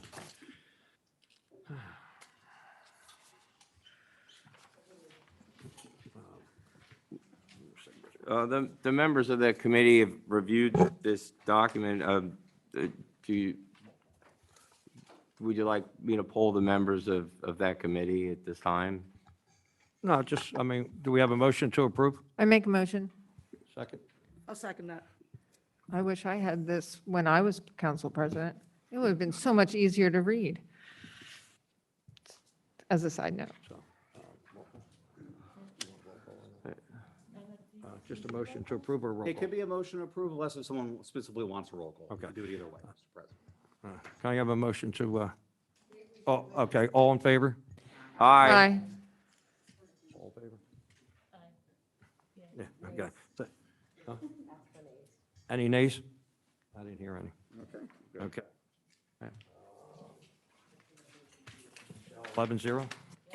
Okay. Chairman Silva again? Thank you. Yes. Before we go into the reading of Resolution 622, this is something that has come to our concern, that our magisterial district justices, districts are being redistricted. And some of them, they were all in Upper Darby Township at one time, and now they've been broken up into several other communities, or several other like neighboring municipalities. This is a concern on a lot of levels, one of which is actually accessibility. Well, I hope everyone gets a chance. This is a really significant issue that we hope people will comment on publicly to Judge Kelly at the county court to try to get his attention that this is not going to be doing our township a service. And Okay. But if we could have a reading of Resolution 622, I would appreciate it. Thank you very much, Councilor Silva. Also, too, I just saw Solicitor Richardson signaling to the CAO at the suggestion of President Burke, after this resolution is perhaps adopted, there'll be a letter accompanying it, which will be sent to the President Judge with all of the councilor signatures prepared for this evening, talking about their support for this resolution and showing a unified Upper Darby Council and administration on this issue. So I'm going to go ahead and now read the resolution. A resolution of Upper Darby Township, Delaware County, requesting changes to the proposed 2002 magisterial court redistricting. Whereas Upper Darby Township is the sixth largest municipality in Pennsylvania, the township is culturally diverse with 85,000 residents speaking over 70 languages. Whereas the township is the most culturally and linguistically diverse of all its surrounding municipalities, and as a result, its issues and biological extensions, the issue of its course, are also different from some of the surrounding municipalities. Whereas the Magisterial District Court is the first level of judicial authority in the Commonwealth of Pennsylvania, and the court is where most people experience the judicial system for the first time. Sorry, a little tongue-tied. Whereas the Commonwealth requires that every 10 years and a year following the delivery of a federal census, the district courts must undergo a redistricting process. Whereas the Supreme Court of Pennsylvania directed the president and judge of each judicial district in the Commonwealth to provide a recommendation to the Supreme Court relating to the redistricting process, including input from stakeholders such as Upper Darby by February 28, 2022. Whereas President Judge of the 32nd Judicial District of Pennsylvania, which encompasses Delaware County, Judge Kelly has submitted a recommendation regarding the 2022 Magisterial District Judge reestablishment proposed realignment plan, and public comment regarding the plan may be submitted no later than February 22nd, 2022. Whereas the proposed realignment plan proposes that Upper Darby must be significantly redrawn to balance the workloads, combining sections of the township with other smaller municipalities, which will invariably complicate cases because it's been shown that having a member of the community serve as a finder of fact most often promotes public safety, justice with mercy, and common sense solutions to help establish a sense of trust that enables faith in the judicial system. Whereas the district courts provide township residents access to justice, and as a result, the court needs to be physically accessible to the residents, the police department, the municipality, the school district, and Upper Darby businesses. Whereas for these reasons, Upper Darby Township Council finds it most equitable to keep the court districts inside Upper Darby Township. Now therefore be it resolved by Upper Darby Township Council requests that the President Judge, Judge Kelly, reconsider the proposed realignment plan and redraw magisterial districts which are accessible to all residents of Upper Darby Township, respectful of the school district and municipal boundaries, and ensure the communities served by these courts are being judged by a member of their own community, resolved in today's council chambers. Thank you, Solicitor Kilkenny. Before we ask for a motion to approve, I would like to thank Solicitor Richardson and the Law and Government Rules Procedure Committee on this. I think it's very important to, Upper Darby and surrounding areas, that the judges that live in the area, rule over the people that live in their area that they live in. So I'm very much in favor of this, and I would like to thank Law and Government and Solicitor Richardson for their hard work. So can I get a motion to approve? So moved. Okay. All in favor? Wait, Go- but can we have comments after we make the second? Sure. Okay. Vice President Yes, Wentz, would you like I to make just- a comment? Yes, I would love to. Actually, I heard from a variety of residents that asked if we were doing a resolution like this, and I was glad to be able to tell them that we had this on the agenda for this evening. So I just wanted to say that, thank you, Councilman Silva, for bringing this forward to us and, making sure this happened, because it is really important. It affects all parts of the township is affected by this. So I just wanted to make that comment. Thank you. Thank you. Anybody else like to make a comment? Yeah, I would, again, Councilman Burke, sorry to, Sure, Chairman Silva. I'd also like to thank Judge Christopher Maddox too, because he provided a lot of great points and a lot of great insight into this when he reached out about this matter, and he wanted to make sure we were aware of a lot of these issues. This is the kind of thing that does happen often without people realizing it. And the public comment for this actually ends in 6 days. So it's really critical if people, if they're so moved to reach out. But this is an important matter. A lot of our residents who rely on public transportation will actually not be able to make to some of these courts. And frankly, it shouldn't be that way. Though we're surrounded by a lot of smaller communities, our needs are different. We have a lot of language issues that our courts have learned to address that other courts haven't had as much of an issue with. There's a lot involved, I guess, to administering the law, and Upper Darby Township has been self-contained in that for a long time, and we hope that it continues to stay that way because the needs that are addressed are great, and the way that they've handled them over the last decade has been excellent. So I don't know if we can do that.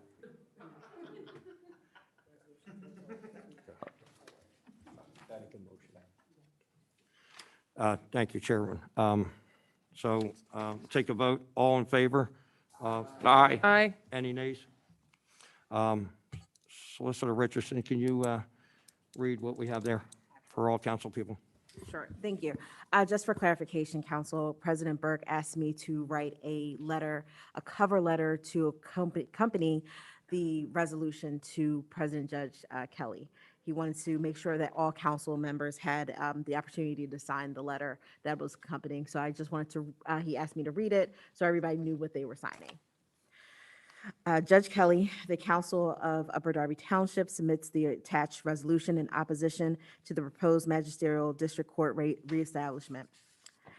The proposed plan provides that Upper Darby Township's magisterial districts will be significantly altered by combining sections of the township with smaller municipalities to redistribute the workloads of the magisterial judges.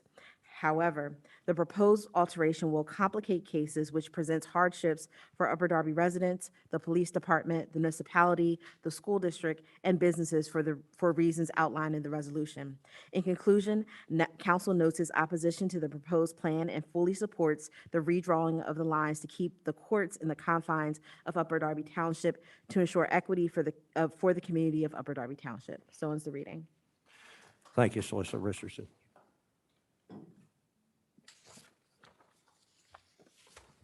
Okay. So we have another resolution under Law and Government. Chairperson Silva, would you like to have any comments, or your committee people? If I may, just real quickly, Matt, Councilman Silva, I just would like to, just for a point of procedure, the next resolution is 722 on the agenda. We've been informed by the solicitor himself, both at least twice in writing, that he has a conflict and cannot advise council as to 722. So I think it would be more appropriate to vote on 822 first. Because they can't invoke section 314 without invoking it, then you appoint the solicitor to run the investigation. Okay. So I don't see why you would need to reorganize it. There's no need, because it would be, you're putting. Well, why don't you state right, exactly. Explain what you're Councilor Burke, may I? Yes, I'm sorry. Thank you. So my understanding of Council Wagner's question or contention is that Resolution 722, which is invoking Section 314 of the Home Rule Charter, that is a resolution that's invoking the investigation. The resolution following that, which is 0822, is appointing a special solicitor for council to conduct the investigation. These are solely for the investigation. However, to not put it colloquially, but you're putting the cart before the horse if you're going to appoint the solicitor before you actually invoke the investigation. That's fine. Then I would ask simply that if there are questions that arise out of 722 that have not been answered, if it does indeed pass, that we be permitted to bring them up again under 822. Sure, that's up to the. I don't see why not. Yeah. And just to be clear, as President Burke and Council Wagner stated, last week, as Council on Mondays wanted to move forward in looking forward in an investigation, my firm did some research related to this issue, and we consulted with the Pennsylvania Bar Association on this issue.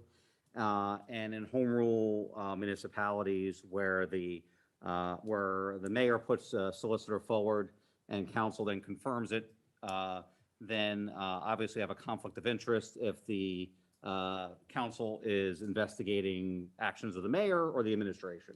And in the ruling that I forwarded to President Burke and Vice President Wentz from the PBA, it says I have to conflict myself out from representing council, and therefore I'm of that. So that's the reason for my conflict of interest. Solicitor Kilkenny, thank you for that explanation. So, Law and Government, are we okay to proceed with Resolution 722? President, I have a Can- question. The chair has it. I'm sorry.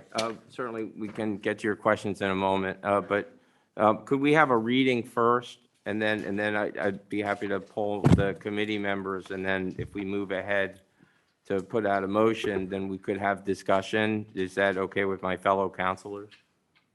Yeah. Okay. All right, thank you. Thank you, Council President Burke. This is a resolution of Upper Darby Township invoking an investigation under Section 314 of the Upper Darby Township Home Rule Charter of the Township's accounting and use of township funds, repealing inconsistent resolutions are parts thereof, providing for a severability clause, and providing for an effective date. Whereas March 11th, 2021, President Biden signed into law the American Rescue Plan Act, providing $350 billion in funding for state and local governments. And whereas the U.S. Department of Treasury calculated Upper Darby Township's direct allocation from the coronavirus state and local fiscal recovery fund at $41.7 million to be provided to the township in 2 installments. Whereas the mayor submitted to council the proposed spending structure as prepared by township staff in conformity with the interim rule released by the U.S. Department of Treasury for the first $20.8 million, and the township received its first installment of the American Rescue Plan Act funds during 2021. Whereas council has received information and has expressed concern regarding the accounting and use of township funds, and whereas council may, under section 314 of the Upper Darby Home Rule Charter by majority vote, make an investigation into the affairs of the township and the conduct of any township, department, office, or agency, and for this purpose may subpoena witnesses, administer oath, take testimony, and require the production of evidence. And therefore be it resolved by the Upper Darby Township as follows. Council, Section 1, council has invoked Section 314 of Upper Darby Home Rule Charter to investigate the township's accounting and use of township funds.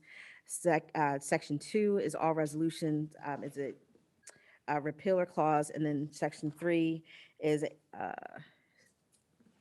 severability clause, inconsistent resolution, and effective date is immediately. So it's the reading. Thank you, Solicitor Richardson. Can I get a motion to approve? I have questions before approval. Oh, well, Excuse me, I have a motion to approve first.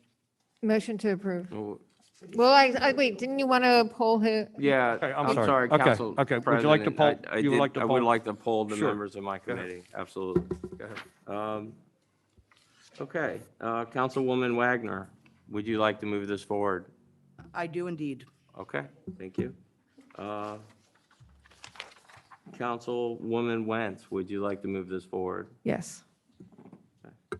And Councilor Heyman, would you like to move this forward? No. Okay, well, I would also actually like to move this forward because I'd like to get this matter behind us. So yes, I believe that is 3-1. Okay. Thank you, Chair, Mr. Silva. Can I get a motion to approve? Motion. We will after We we get a did- No, motion. the Excuse me. motion, He Point- set a precedent in the last meeting to allow Sir. public during a discussion of a motion on the table.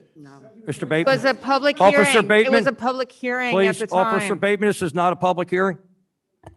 I'm sorry, it's my understanding usually that there's a discussion after a After the motion. to motion. approve Motion and is Which we second. did the moved first and time. seconded. So, Yeah, so can I get a motion to approve 722? I And made- then after that, we can have comment by council as we did on the last resolution. I make a motion. I second it. So we have a motion, first and second. We'll open it to council for comment. Would anybody like to make a comment from council? Councilwoman Blackwell was first. So I would like to address Councilwoman Blackwell. Go ahead. Thank you, President. This resolution has not been reviewed by all members of the committee, therefore it should not be voted on tonight. And that's just for the record for our constituents. Okay, thank you. It's been first and second, and thank you for your comments. You're welcome, but not reviewed. And Councilman Tunis? Yes, thank you, President Burke. I just have some questions / concerns. So we have set a precedent with this new leadership that things have to go through committee before being brought forward. There's members of the committee that have never seen this document.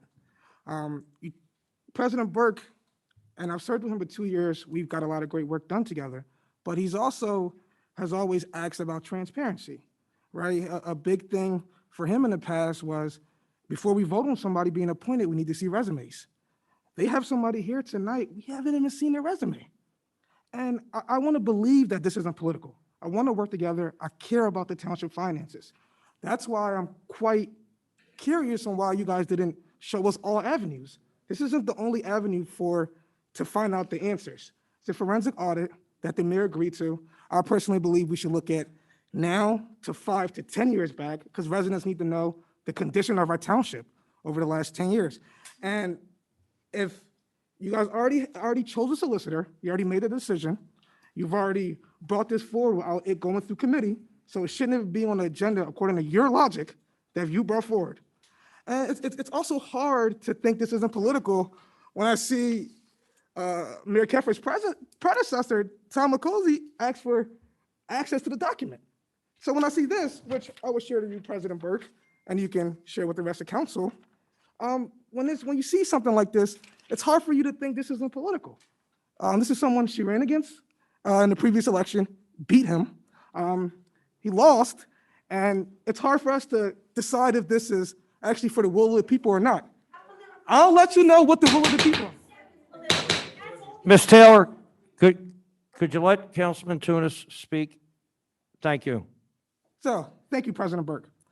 So with that being said, I think our best course of avenue here should be a forensic audit. If you guys have already made a decision there was wrongdoing, you've already made the determination that someone's guilty, you went and got a solicitor, never seen a resume, he's charging us $7,500 a non-refundable retainer, and then he's gonna bill us $300 an hour plus costs, right? So if you guys are all concerned about finances, we had to beg some of you guys to pay our first responders last week, and now we're here. So I just think that the best course of action we should take is a forensic audit. All members of the Law and Government Committee should have seen this document before it was brought forward. This is all your logic, President Burke. I'm just following your leadership. So my question is, if we can work with the administration to do a forensic audit, going back 5 to 10 years from now, we can look at the whole finances. The administration has already said the ARPA funds will be in the hands of someone else moving forward. In the last meeting where the ordinance 311 was tabled, right? My friend from the 3rd District, Councilman Andrusko, asked for 3 things, I believe. To my knowledge, he's received them. So I think we got to stop focusing on this. I think tonight the focus should be on the ARPA funds, right? That COVID bonus pay, that open space we can invest in, that gun prevention, our homeless population. That's what we need to be focused on tonight. Not this an investigation ran by Tom McCosey.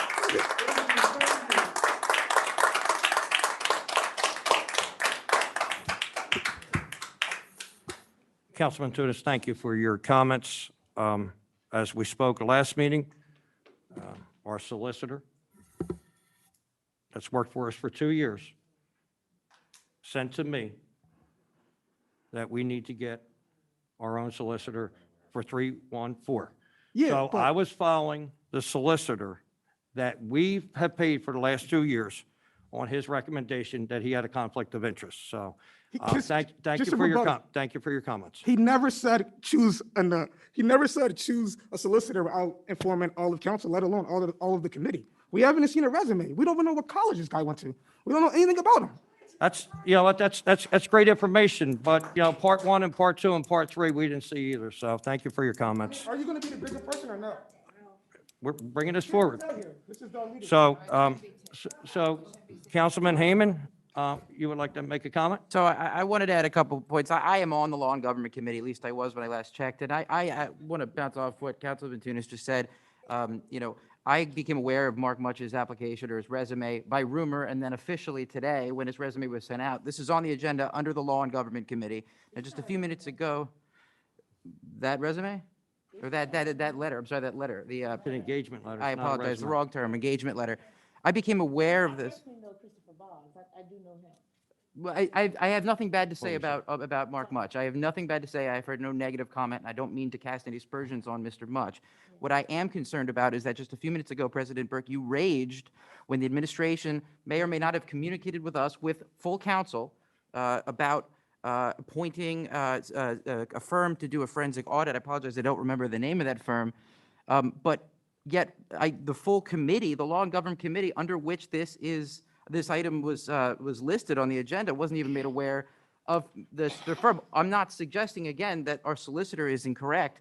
I'm only suggesting that council, as a body, did not even get the opportunity to act or consider another solicitor to solicit for resumes. I get that this is a professional service, to put out a proposal if need be, to find any firm. That certainly could be the person that council would choose to act with. Another thing I want to add is that council members were enraged at the January 19th meeting as well, when our treasurer said that there were some concerns about our finances. Our treasurer, that was so serious that we're here tonight debating an investigation into the administration. Today, our treasurer says that an investigation isn't warranted, and he's being ignored. I would like to hear from our treasurer some thoughts, if he has any, if he'd like to comment. Not at this point. We are on the question. We were on the resolution, so not at this point. So again, the council was so concerned by the information the treasurer gave that they chose not to spend $20.8 million provided by the federal government. That money has at least been accounted for. There may be concerns about it. I agree, an audit should get to the bottom of those concerns. But then council's willing to act and spend an unlimited and unknown sum of money hiring a solicitor that isn't budgeted for. So our finances are good enough to spend for that.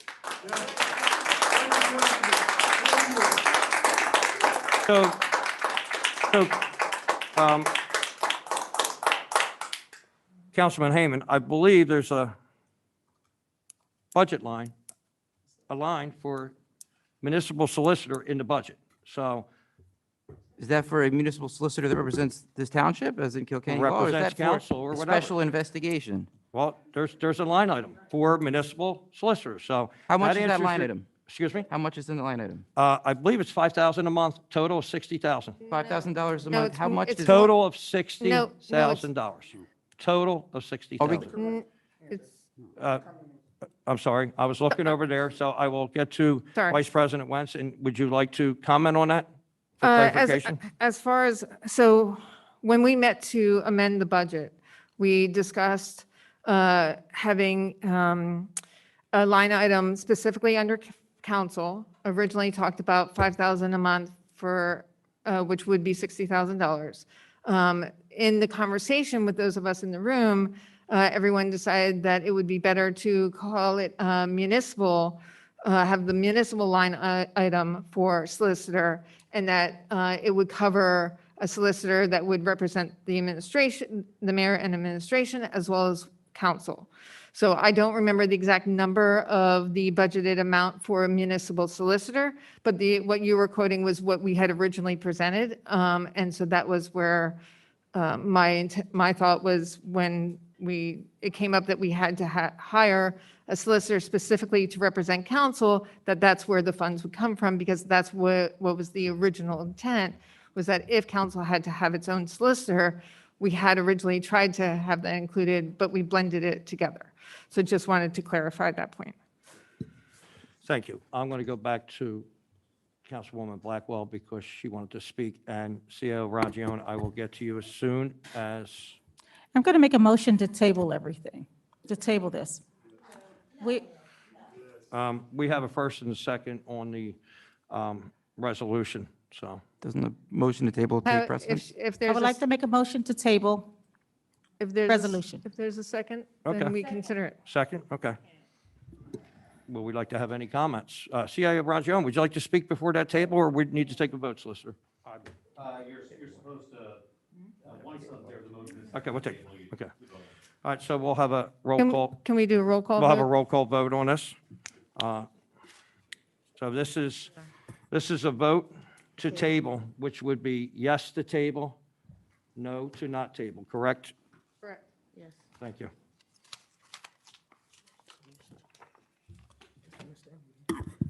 I guess I missed it. Sorry. Councilman Tunis, this is for the table or not? Yes to table. Councilwoman Billups is a yes. Councilman Silva, No. Councilwoman Blackwell, I'm sorry. Yes, table. Councilman Heyman, Yes to table. Council President Burke, No. Councilman Siddiq, Yes, table. Councilwoman Faralia. No. Councilwoman Wagner, No. Councilman Andrusco, No. Council Vice President Wentz. No. It's not tabled. So the vote is 6-5, not to table. Yeah. And President Burke, just real quick, the mayor conferred with me. If the motion and second goes forward, the mayor intends to veto the resolution. So therefore, they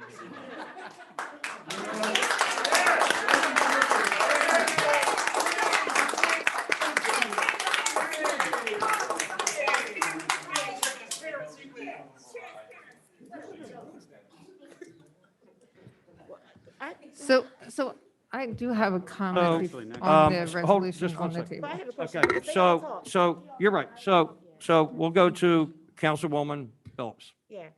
So, Vice President Wentz, you said that this money comes out, it was a line item. But I remember before that you were saying that the budget, because of the opera funding, that you were saying, I forget where it was only $2 million or something left that we only had to spend. So where was this line item? Where was this line item placed?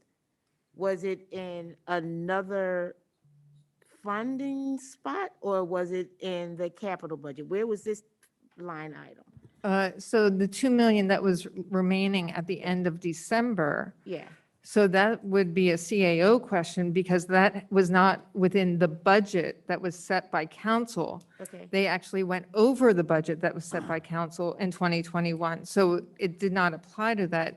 This is for the budget, what I was just talking about previously is the budget for 2022. When we amended it, we, one of the things that the mayor and CAO, deputy CAO did was bringing a lot of the solicitor fees and stuff out where it was more visible and there were titles for them instead of them being hidden within certain departments and so forth.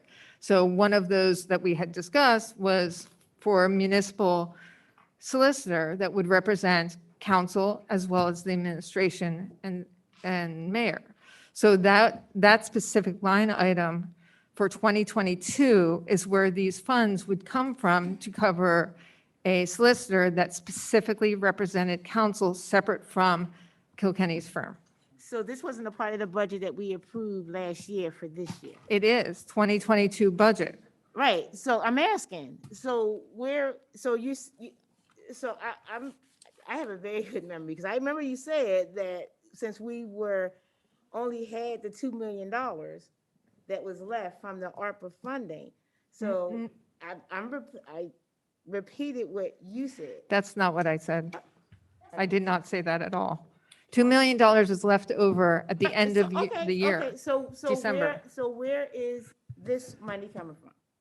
The municipal line item for solicitor. That is where it comes from for the 2022 budget. That's where it comes from. Okay, so is it on any of these pages? It's from our budget that we discussed for 2022 and passed in December of Okay. 2021. I don't have the budget in my bag right now, but it's in there. Okay. It's in that budget. So I also looked up how much it would cost for a forensic audit. It doesn't cost as much as this. I'm just saying. I'm just saying. We asked the CAO how much a forensic audit is going to cost for the 3 different firms that have been hired to help do that. So since CAO, you were next in line, and I'll have Councilman Heyman after because you did, so, She didn't speak yet. okay. Councilwoman So, Wagner didn't speak yet. you're right. You know what, Michelle, I'm sorry, Secretary Phillips, I'd let you speak because you haven't spoken. And And Councilwoman Wagner didn't speak. Councilwoman Wagner hasn't spoke. Thank you, Secretary Phillips. So I'm sorry, but everybody else has spoke except a few. So go ahead. Well, CAO can speak before me. Go ahead. Go ahead. You're right. Go ahead, COO. Okay, sure. Yeah, Thank you, Councilwoman Wagner and Council President Burke. Right. Okay. I participated in those budget negotiations. I was in the room that Council Vice President Wentz is talking about. A number of other people on this dais were also in that room. And this might be hard for the public to appreciate at this point, but believe it or not, the conversation that was actually had in that room was that we were actually working together in a collaborative fashion on the budget at that point. And the conversation that was had was that it would send, in fact, the wrong message to allocate separate funds for a separate solicitor, and that we would try, since we were working together so well at that moment, to send a unified message and have a unified solicitor budget. So it is not the administration's understanding that that is what that money was budgeted for. That money is not there for this purpose. We never imagined at that point that we would come to a moment such as this, and it was never brought up in this context that we would come to a moment such as this. So I just want to provide perfect clarity about what did actually happen in those conversations. And the other thing that I want to say in the interest of full disclosure here is that if Resolution 7-22 does pass, the administration also intends to seek special counsel to defend itself against these allegations, and that will add significant cost to this preposterous exercise. It is our goal to have the Kilkenny firm be able to provide us the excellent municipal law services that they have always provided. We are not trying to put them in the middle of some kind of bizarre personal vendetta. So we will be seeking special counsel to represent the administration to defend ourselves against this craziness. And that will add significant cost. That will add significant cost. As we've said, we are thoroughly committed to the truth. We are thoroughly committed to a good faith effort to ascertain what happened. We've retained the top forensic accounting firm in the world to determine the truth of the matter. So we are thoroughly committed. We take the concerns very seriously, but this is not the avenue. And I think it's important for the public to know that we will retain special counsel if this resolution passes, and it will add significant expense. Thank you for that information. Councilwoman Wagner. Thank you. First of all, I find it baffling that the CIO is sitting here talking about that we should not move forward with this investigation because it's going to cost taxpayers money.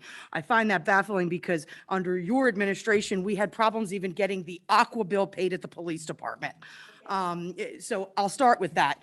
I also, and that's a true statement. In addition to that, you're sitting here hiring what I think you called UHY Meridian, which you say is now going to be managing these funds, if I'm correct. Well, why wasn't that done before?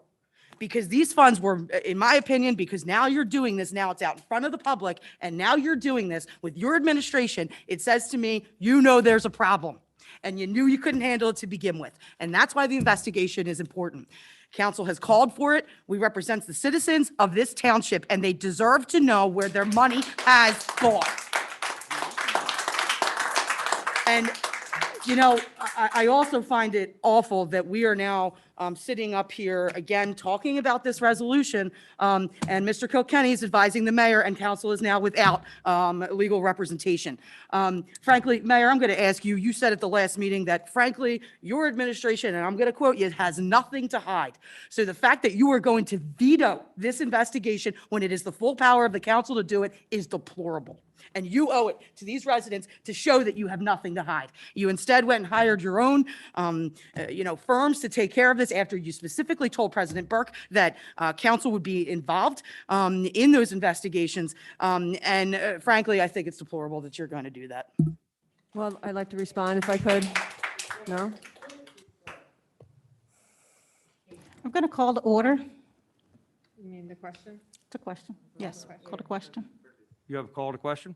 Mhm. Okay, we have a call to Second the it. question. Second. So we'll have a roll call vote. For calling of the question. Calling the question. Call on the question of approving resolution 0722. So this is just so that we can then vote on this? Yes. Just clarification. Just wanted to clarify. So we'll have a roll call to call the question. Secretary Billups? Yes, sir. Councilman Tunis? No to the investigation. No, It's we're calling the question. Call the question. On the question. To stop the discussion. Yes to call the question. Councilwoman Zillis is a yes then? Discussion. Silva? Councilman Silva, I'm sorry. No to call the question. Councilwoman Blackwell? Yes, to call the question, stop the discussion. Councilman Heyman? Sure, yes. Council President Burke?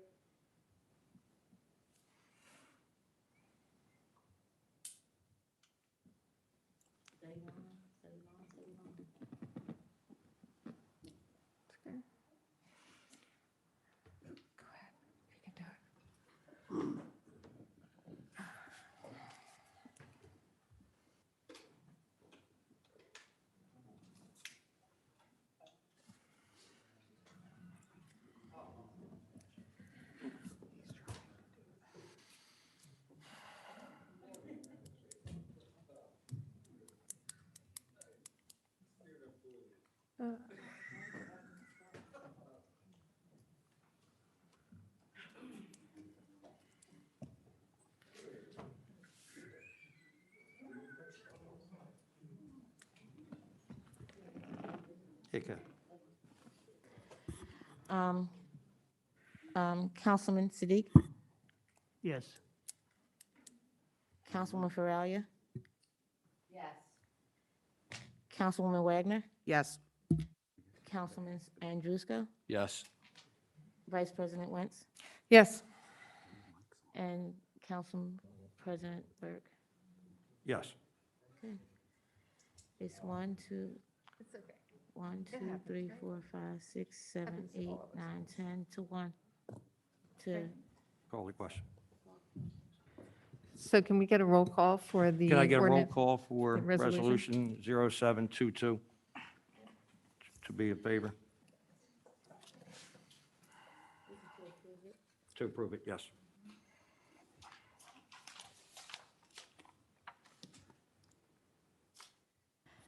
Okay. Councilman Tunis, this is to approve, resolution, 0722. Councilman Tunis? No to the political investigation. Okay. Councilwoman Billups is a no. Councilman Silva? Yes. Councilwoman Blackwell? No, no more money for the township. Councilman Hayman? No. Council President Burke? Yes. Councilman Siddiq? No, it's unnecessary. Councilwoman Faralia? Yes. Councilwoman Wagner? Yes. And Council Andrusko? Yes. And Vice President Wentz? For transparency and accountability, yes. 1, 2, 3, 4, 5. Yeah, 6 to 5. All right, so we have vote 6 to 5 to pass the resolution. Yeah. Councilman Burke, I'd like to speak. May I speak, please? Sure. Yeah, no, I'm going to be vetoing this resolution.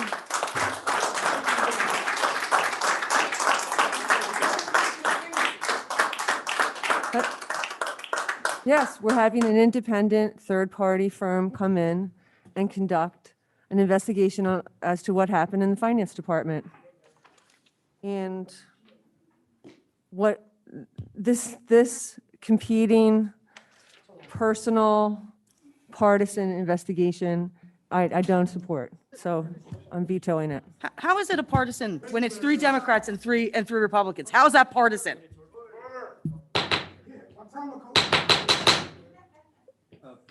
So Councilman Tunis and everybody else from council, the mayor just vetoed 0722.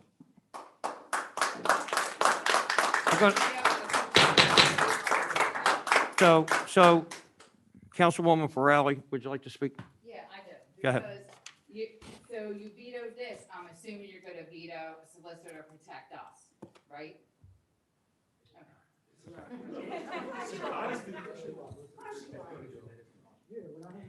Okay, you guys don't have the floor right now, okay? I believe Solicitor Kilkenny, Solicitor Kenny would like to speak, okay? President Burke, the mayor has expressed that she wanted to veto it. Council can override her veto. So if someone wants to make a motion to do that, it would require 7 votes of council. Just to Okay. understand. Would anybody like to make a motion to override the mayor's veto? I would, but I don't think we have 7 votes to do it. I'll second that.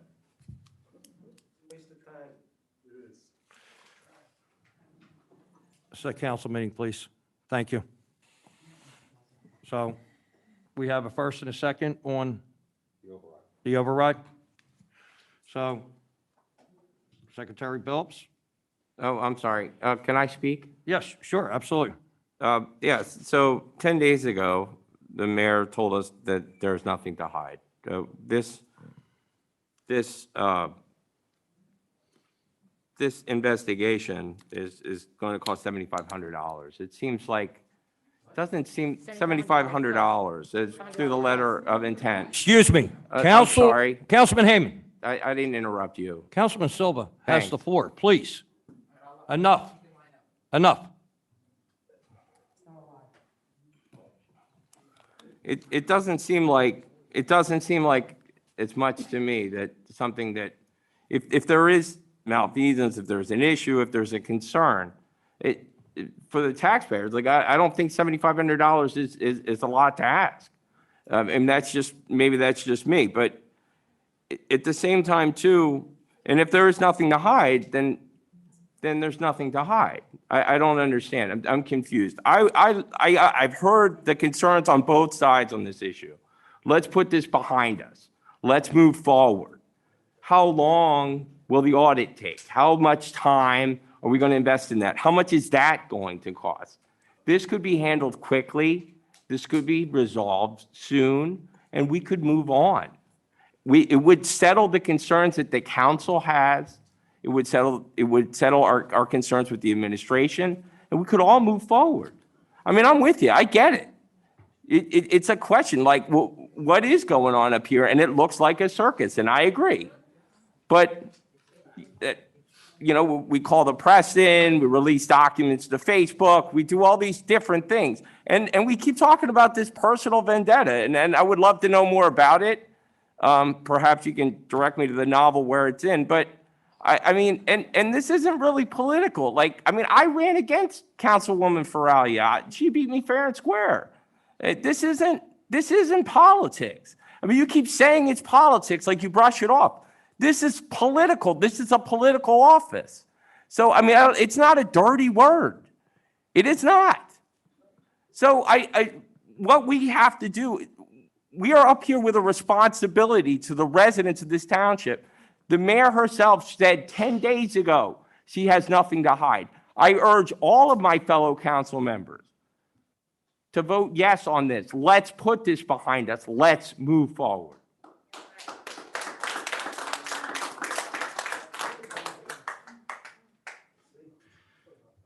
So, thank you, Chairman Silva.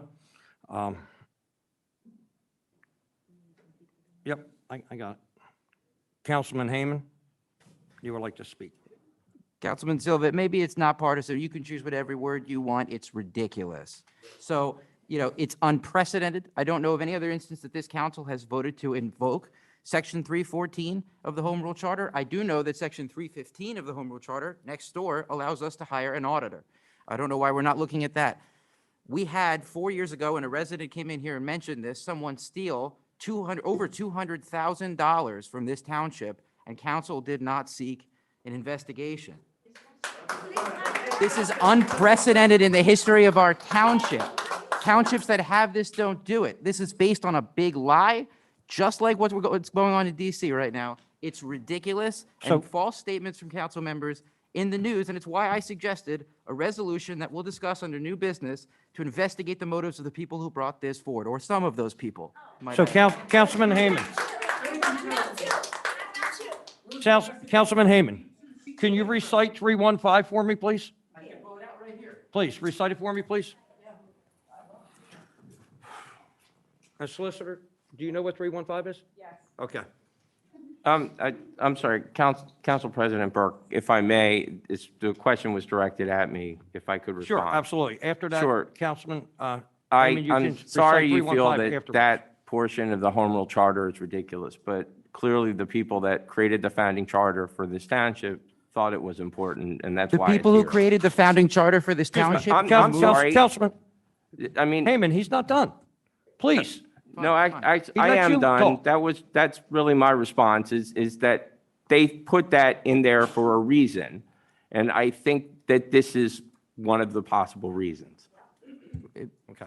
So you can respond, but I do want you to recite 315, please. Here we go. Section 315, independent audit. The council shall provide for an independent annual audit of all township accounts and may provide for such more frequent audits as it deems necessary. Such audits shall be made by a certified public accountant or firm of such accountants who have no personal interest, direct or indirect, in the fiscal affairs of the township government or any of its officers. The council may, without requiring competitive bids, designate such accountant or firm annually or for a period not exceeding 3 years, providing that the designation for any particular fiscal year shall be made no later than 30 days after the beginning of such fiscal year. So Councilman Hayman, who appoints it? Council.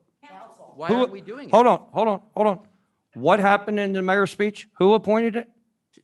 The administration also has the ability to appoint an auditor. Why, if council had suggested an auditor, I'd be voting for that motion tonight, President Burke. They never did. That wasn't the intent of this investigation. Okay, but I just wanted to make sure you knew what 315 was. I have it in front of me, President Burke. So, the call, sure, absolutely. Just a quick question. So why wasn't this brought forward to the committee first before being brought forward tonight? Because Solicitor Kilkenny got back to me on Friday, 4 days after the meeting, and then we asked for a draft of the resolution, and we received a draft of a resolution, I believe, yesterday at 6:30.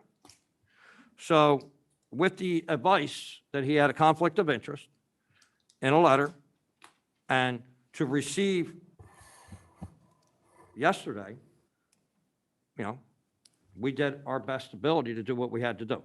So, on the advice of the solicitor. So that's why,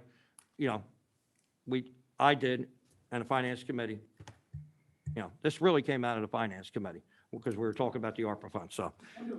That's why I was curious. Yeah, and that's fine, but I'm just saying. So, just- it's under law and government now, but it was brought up under the finance committee on a special meeting. So, Still asking my question, and from what I heard from Solicitor Kilkenny was he could not represent us because of conflict of interest. These are just based on your standards. You say things can't be placed on the agenda without going through committee. Whether you got it 20 minutes ago, yesterday, I think that this should have been, it would have been more appropriate to have been brought forward at the next meeting based on your logic. Now, you're setting a precedent where we don't have to have things go through committee. That's what you're saying. So, no, I believe Councilwoman Wagner, 10 days ago, brought this up. So whether it was through committee or not, it was brought up in the public. So as far as I'm concerned, everybody knew about it. So, Did everybody see the document in the committee prior to today? what document? The resolution, the one that Tom McCosey tried to get access to. Tom McCosey, I have no idea what you're talking It's about. right there. I gave you the physical evidence. So what I'm going to try to tell you, this document was rewritten 3 times from 6:30 last night. Because I was told at 8 o'clock this morning, or 9 o'clock this morning, that Solicitor Kilkenny office has no problem with ordinances or resolutions. And I said, thank you. This was a clarification or a platform for this resolution. Is that correct? You have no problem writing resolutions or ordinances? I have no problem writing resolutions or ordinances, and as the CEO said, the general solicitor work, I have a conflict with this issue because of the legislature looking into the executive. Exactly. And I'm trying to clarify with, Councilman Tunis, that I received conversation with Solicitor Kilkenny that he has the platform, and he advised me to take it to the solicitor to reword it. And we reworded it at 8 o'clock in an email on different numbers. I sent it to, Solicitor Kilkenny and Richardson at 6:25 this morning, and then reworded it again. So yes, it's been worked on, and it has been a topic of discussion for 10 days, not 4 hours. We were all here at the last meeting when Councilwoman Wagner brought it up, and Solicitor Kilkenny said it was his point that it could not be brought up at the last meeting, so. President Burke? Huh? About this? Like, about the resolution? No, but it was So it brought didn't up in go the through public, committee. so. That's my question. Sure, thank you. We have a motion on the Councilwoman table. Blackwell, No, did you, tabling an override. no, we're, You're so, voting on you're voting on, so there was a resolution was passed, the mayor vetoed it. So now there's an override vote, which requires 7 votes to override right. the mayor's veto. Exactly, so that's the motion on the table. so we're going to have a roll call vote on the override, correct? Yes. So a vote Secretary- yes is to override the Yes. mayor's veto. A vote yes is to override, a vote no is not to. And that'll be Secretary Billups.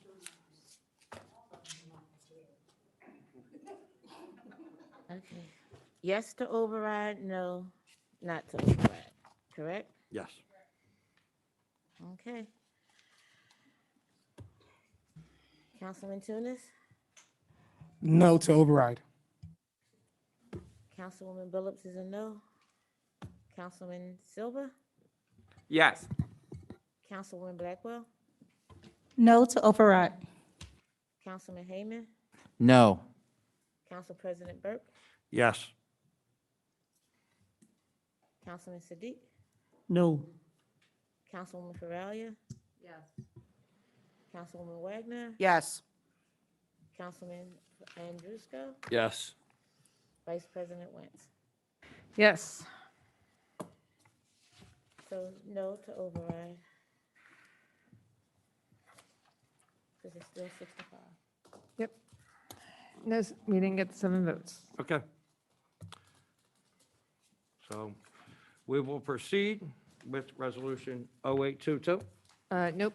Yeah, Council President, I do agree that it doesn't make sense for us to appoint a special solicitor for an investigation that Isn't happening is not occurring. at this time.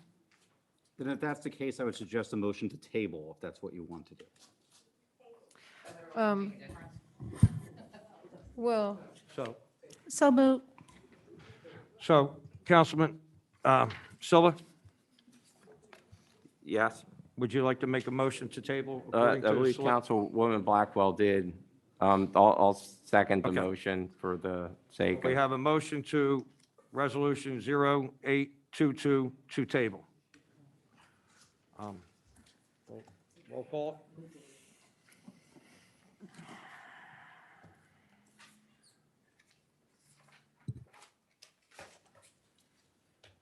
So a motion to table, 62? 0822. I apologize that you couldn't hear me. I didn't have my mic on. This is a motion to table 0622? 0822. Councilman Tunis, No to table. Do you want to vote on it? you I want want to to vote to close it. If there's no investigation, there's no point of a solicitor. I'm not telling you how to vote, but you would want to table it if that's what. All right, yes, I'll table it. really? I'm not telling anyone how to vote, I'm just clarifying if everyone wants to. Yeah, Motion to table means then this is off the agenda, that's what. yes, to table it. Yeah, Billups is a yes to table it. Silva, Councilman Silva, sure, yes to table. Councilwoman Blackwell, Yes, table. Councilman Heyman, Yes. Council President Burke, No. Councilman Siddiq, Yes. Councilwoman Feralia. Yes. Councilwoman Wagner, No. Councilman Andrusko, Yes. and Vice President Wentz. I'll go with a no. A no? Okay, 3 noes and 1, 2, 3, 4, 5, 6, 7, 8 yes. Wait, you're right, I'm sorry. You're right. Yeah. You're right. My bad. Okay, so now we'll go into Finance and Appropriations Committee, Chairwoman Laura Wentz, on ordinance number 3113. Great, thank you. So the Finance Committee members are Councilman Silva, Wagner, and Andrusko. At this point in time, can we get a reading of ordinance 3113?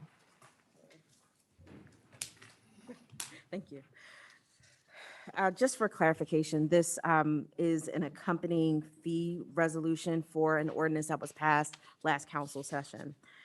So this is the ordinance of Upper Darby Township, Delaware County, amending Chapter 302 Fire Code, Article 3, Alarm Systems, to include a response fee for false alarms, providing for a severability clause, and providing for an effective date. Whereas Upper Darby Township Council finds that there is a high incidence of false alarms and/or alarm malfunctions in Upper Darby Township, Whereas false alarms cause a significant misuse of the manpower and resources of the Upper Darby Township Fire Department by causing dispatch of new units to the scene of a false fire alarm, which renders them out of service and unavailable to respond to legitimate emergency situations. Whereas Section 302-25 of the Township Code of Ordinances provides that the owner of a property with a false alarm shall be responsible for paying a response fee after 2 false alarms at the same premises during Council President Burke, I would like to make an amendment during the quarter, and it says calendar month, this was adjusted. So during the quarter, whereas council desires to set forth a response for response fee for false alarms. Now therefore be it ordained by the Upper Darby Township Council as follows. Section 1, fees and violations. Section 302-25 Cap E3 is stricken and replaced with on a quarterly basis. The false fire alarms and/or malfunctions response fee shall be first alarm, no fee, but warning from a fire chief or his or her designee. Second false alarm, no fee. Second warning from fire chief or his or her designee. Third and subsequent false alarm, $500 response fee. Section 302-25 Cap E4 is added. Failure to pay any fine as prescribed herein shall constitute a violation. There is an inconsistency repealer, and then there is a severability clause and effective immediately. So it's reading. Okay. So this is a motion to introduce and advertise. Yes. So Chairwoman Wentz, would you Yes. like to? Yes, I'd like to make a motion to introduce and advertise 311. Well, actually, before we do that, this is the first time that we've had it come to us. So before we do that, does anyone from council have any questions or concerns? The Finance Committee, I believe, when we discussed it, we were okay with it. So if anyone else has any questions or concerns with the resolution before we move to introduce and advertise. Anybody? Seeing none, can I Seeing get a none? motion? Can Okay, get a- I make a I'm sorry. motion to introduce and advertise 3113. I'll second that motion. So we have a motion and seconding. So for ordinance 3113, all in favor? Actually, it's a roll call. Okay. um, We'll get a roll call. For the introduction and advertisement.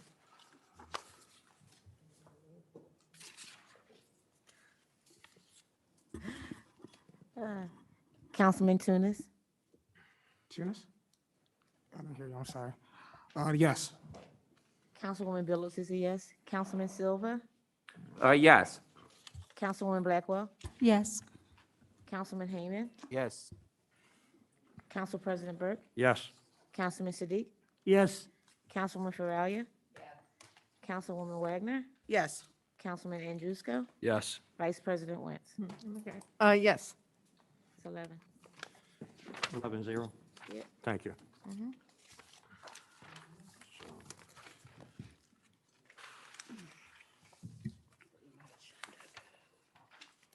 So, next up, we have Solicitor's Report. Thank you very much, President Burke. Obviously, it's been a busy couple of weeks here in Upper Darby Township. Been working hard on behalf of council and the administration. I know it's been a long meeting already and wanted to know, did anybody have any questions of our office?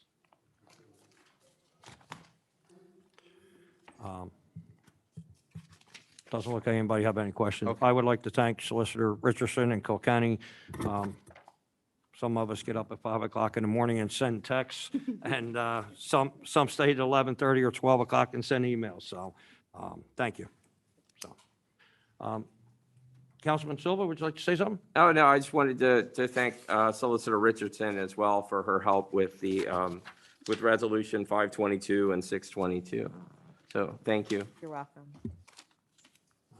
Okay. Next up will be old business.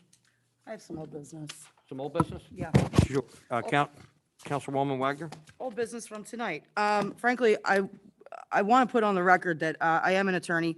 I have consulted with other attorneys and did my own research into this matter.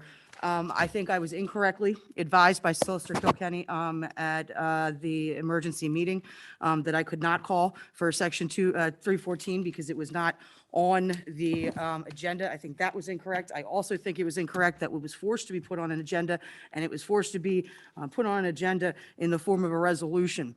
Frankly, that doesn't make sense. And the reason that doesn't make sense is because the mayor was now able to veto her own investigation into her own affairs. So I'm going to call for, to invoke it again, not as a resolution that the mayor can just simply veto if she wants to. I'm going to call for it again at this time. Are you calling for a motion? Yes, I am. Okay. So we have a motion on the floor, Solicitor. So we have a motion of, to invoke Home Rule Charter 314. So there's a motion on the floor. Do we have a second? Second. So we have a first and a second. Thank you very much, President Burke and Councilor Wagner. I do want to clarify a couple things. Home Rule Charter is silent as to what form it needs to be in, motion, resolution, or ordinance. When I was appointed, it was by resolution. I asked President Burke on our agenda call that he preferred to be a resolution in that regard. I also specifically said that I wanted council to look at that, specifically, check the Home Rule Charter and Administrative Code. I agree that the Charter and Administrative Code is silent as to if it needs to be a motion, resolution, or ordinance. Mhm. So, So therefore, So- this so- could move forward. so according to what I understand, the motion was first and second, so we'll have a motion to invoke Section 314 of the Home Charter, correct? Yes. Okay. So I have a motion on the floor. Can I get a roll call vote?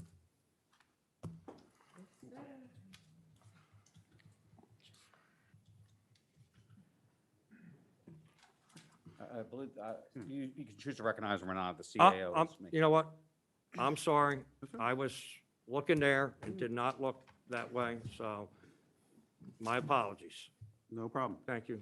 Thank you. Solicitor Thank you, Kilkenny. Council President Burke. I'll be very brief. I just wanted to reiterate and make sure that everybody understood that on the agenda call, it was asked if it should be presented as a resolution, and Council President Burke did say resolution, so it was not forced by the solicitor. I just wanted to clarify that, and also to say, we have made it a practice during this administration at the recommendation of our solicitor to do things by resolution, whether the charter required or not. So it has been the pattern and practice of this administration to document council action with a resolution. That has been consistent throughout the Keffer administration at the recommendation of Solicitor Kilkenny. So I just wanted to make clear that we have not been conducting business by motion during this administration, because resolution provides more transparency, more documentation, and a cleaner record. That has been the opinion of the administration to this point. That's all. To make it clear, CIO, you're absolutely correct. I believe on Friday, we sent over to Solicitor Richardson a motion to invoke 314. On Monday, on the agenda call, Solicitor Kilkenny had said to me, what you just said, an ordinance or a resolution. Now, we referred it to as a motion on Friday from Councilwoman Wagner to Solicitor Richardson. And that's when I believe the law office of Kilkenny said that there was technically a conflict of interest. And you correct me when I'm wrong, Solicitor Kilkenny. And then, yes, but we believe that we started off as a motion. No, Council Wagner didn't make a motion at the last meeting, obviously. Yeah, And then just asked you on the agenda call, we Yeah. prepared a resolution. I agree, the Home Rule Charter is silent as to what is required. Right, so, thank you. I just want to make sure that I believe Solicitor Kilkenny, I'm agreeing with CIO said, and I agree, CIO is agreeing with what I said. So, so we have a motion on the floor. We have a first and second, and we'll have a roll call on invoking Section 314. Councilwoman Wagner, anything else to add? No. Okay. So we'll have a roll call from Secretary Billups. This is to make a motion, on a motion. Okay. So, it's gonna make sure I understand. Mhm. So we are making the motion to invoke 314 again, Yes, but as a motion, not as a resolution. as a motion, but not as a resolution. Correct. It's a motion. Okay. So what does that mean? What that means is the mayor cannot override doesn't have a veto of Gotcha. a motion. That's Okay. what that means. I got you. Okay. Thank you for clarifying. All right. Councilman Tunis? Sorry. No, Councilman Tunis? no. Okay, thank you. Councilwoman Billups is a no. Councilman Silva? Yes. Councilwoman Blackwell? No. Councilman Hayman? No. Council President Burke? Yes. Councilman Siddiq? No. Councilwoman Faralia? Yes. Councilwoman Wagner? Yes. Councilman Andrusko? Yes. And Vice President Wentz? Yes. And that is 6-5. So we have a motion, the 314 passes 6-5.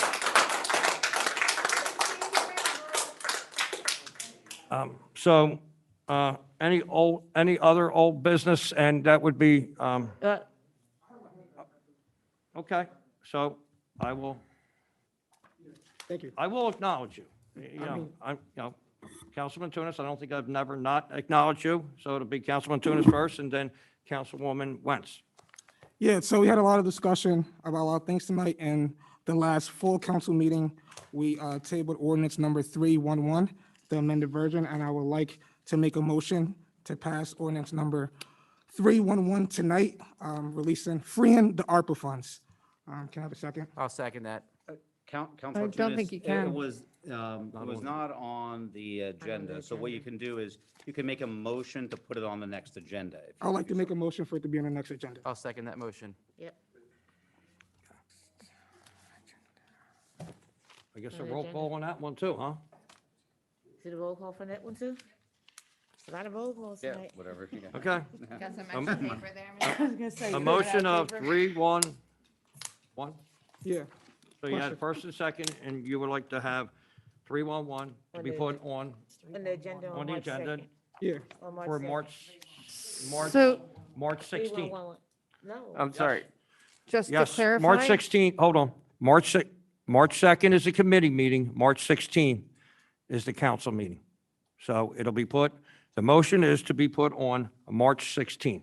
So this is a motion to introduce and advertise, or is this? No, this is just a motion to put it on the Put it agenda. on the agenda, Just to put and it it on wouldn't the be necessarily On voted the on. agenda, then there will be a motion to advertise and then Right. a motion to adapt. That's correct. So it's on a motion on March 12th, out of the committee.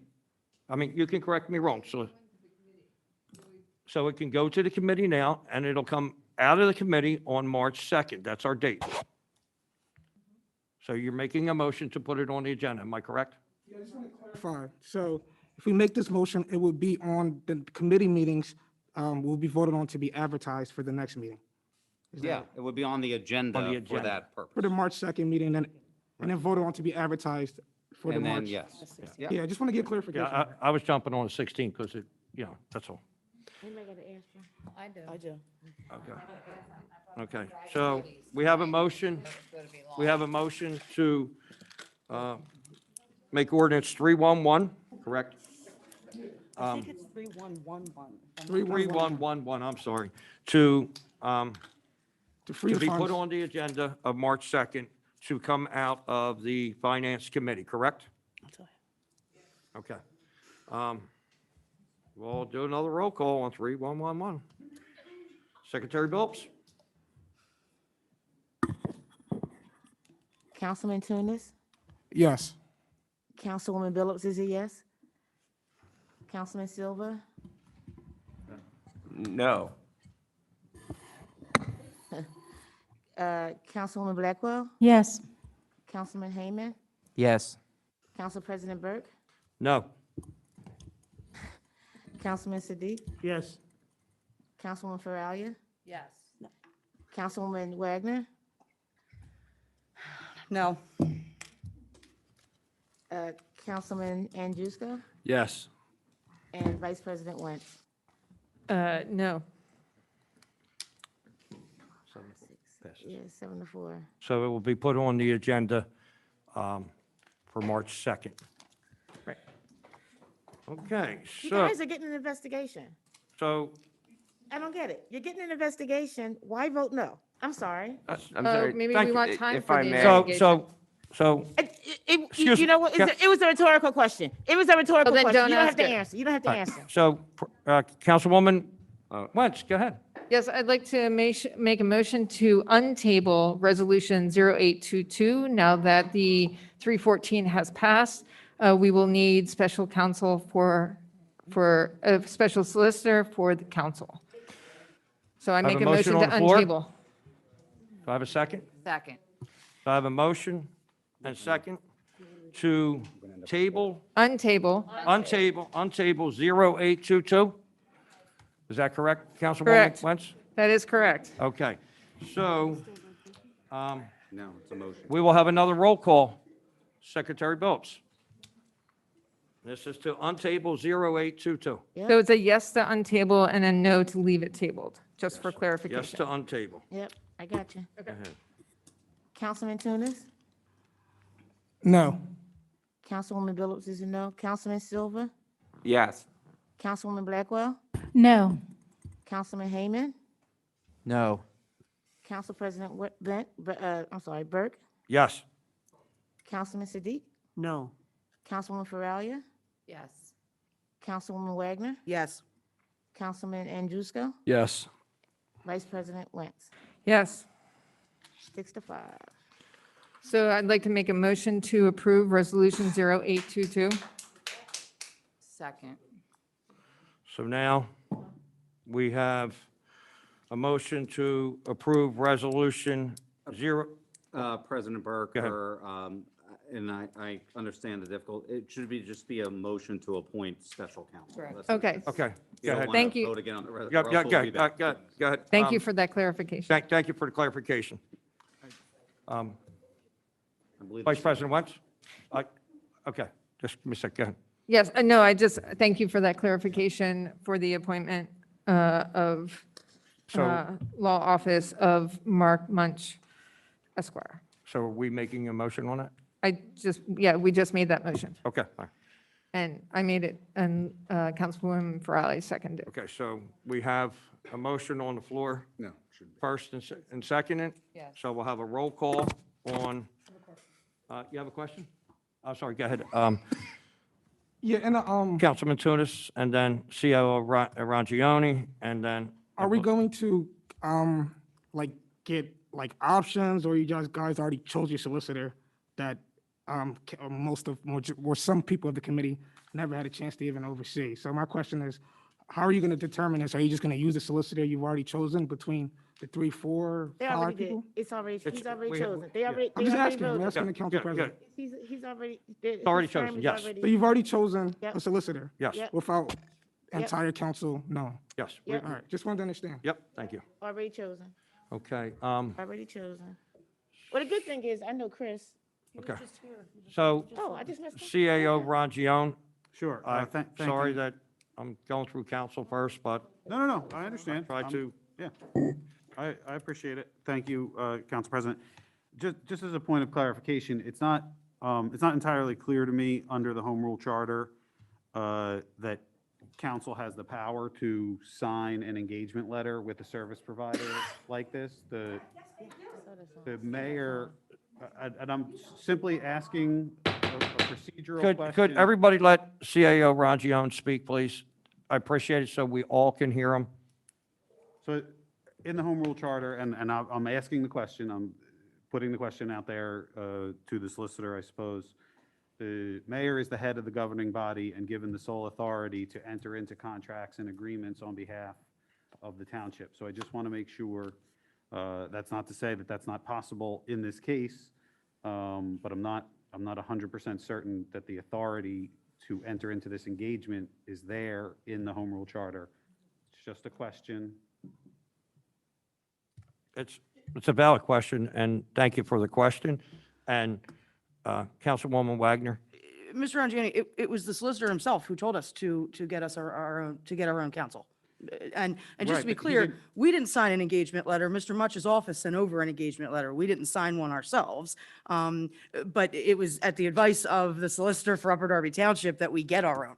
It just, again, for clarification purposes. Yeah, no, but he didn't prescribe the method, and so I'm just, it's a, Just so real quick, I have a conflict of interest. I think I've been clear about that. I said that many times this evening, and I definitely explained why.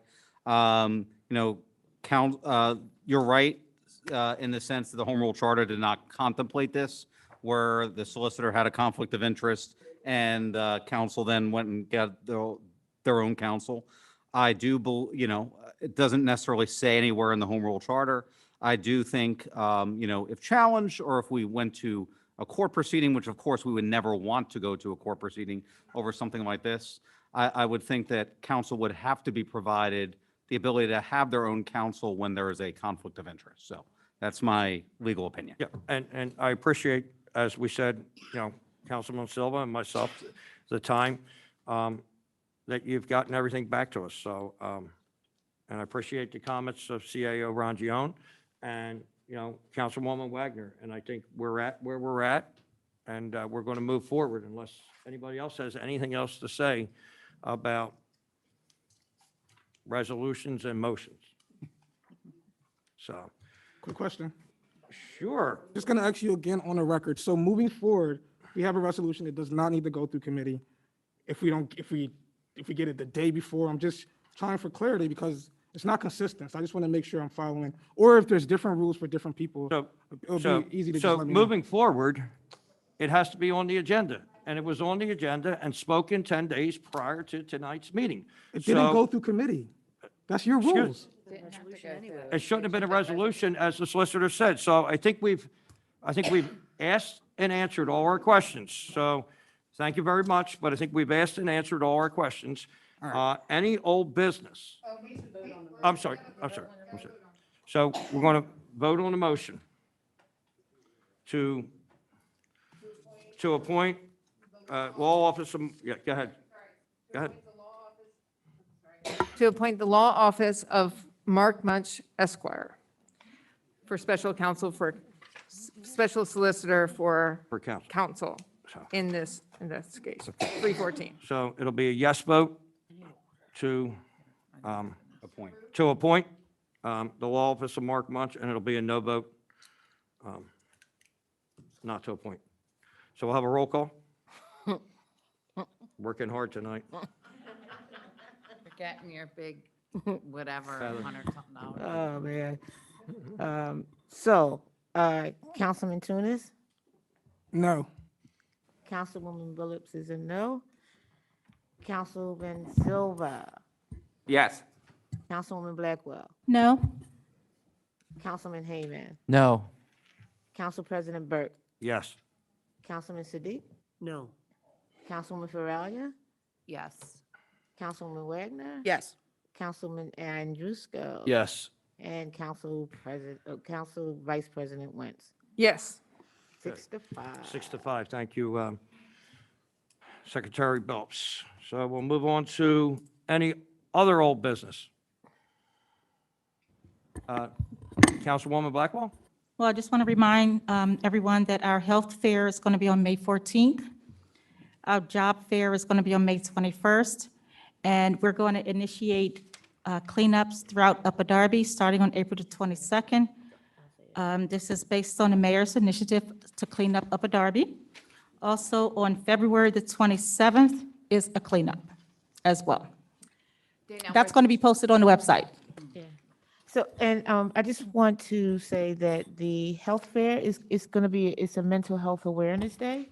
If you're feeling burnt out or if you're feeling down, we're going to have some mental health people there. And I don't think she's here. I will talk to you. It's going to be from 10 to 3. And it's going to be at 69th Street Rec Center. When's that? May 14th. Yeah. Mhm.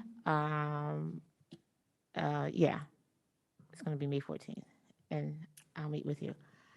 I have a question. Small business? Well, It's it's a just question. a question for Danielle. Like, when is your job fair and where is it? The job fair is going to be on the 21st, and Of it's this going to be, month? yeah, May. well, May Oh, 21st. May 21st. Yeah. And we haven't actually confirmed it, but, you about to say something? No, I'm just saying that, no, you keep going. Okay. I was going to say what you're about to say. So we believe we're going to have it at Naylor's Run, but it's still being determined. Yeah.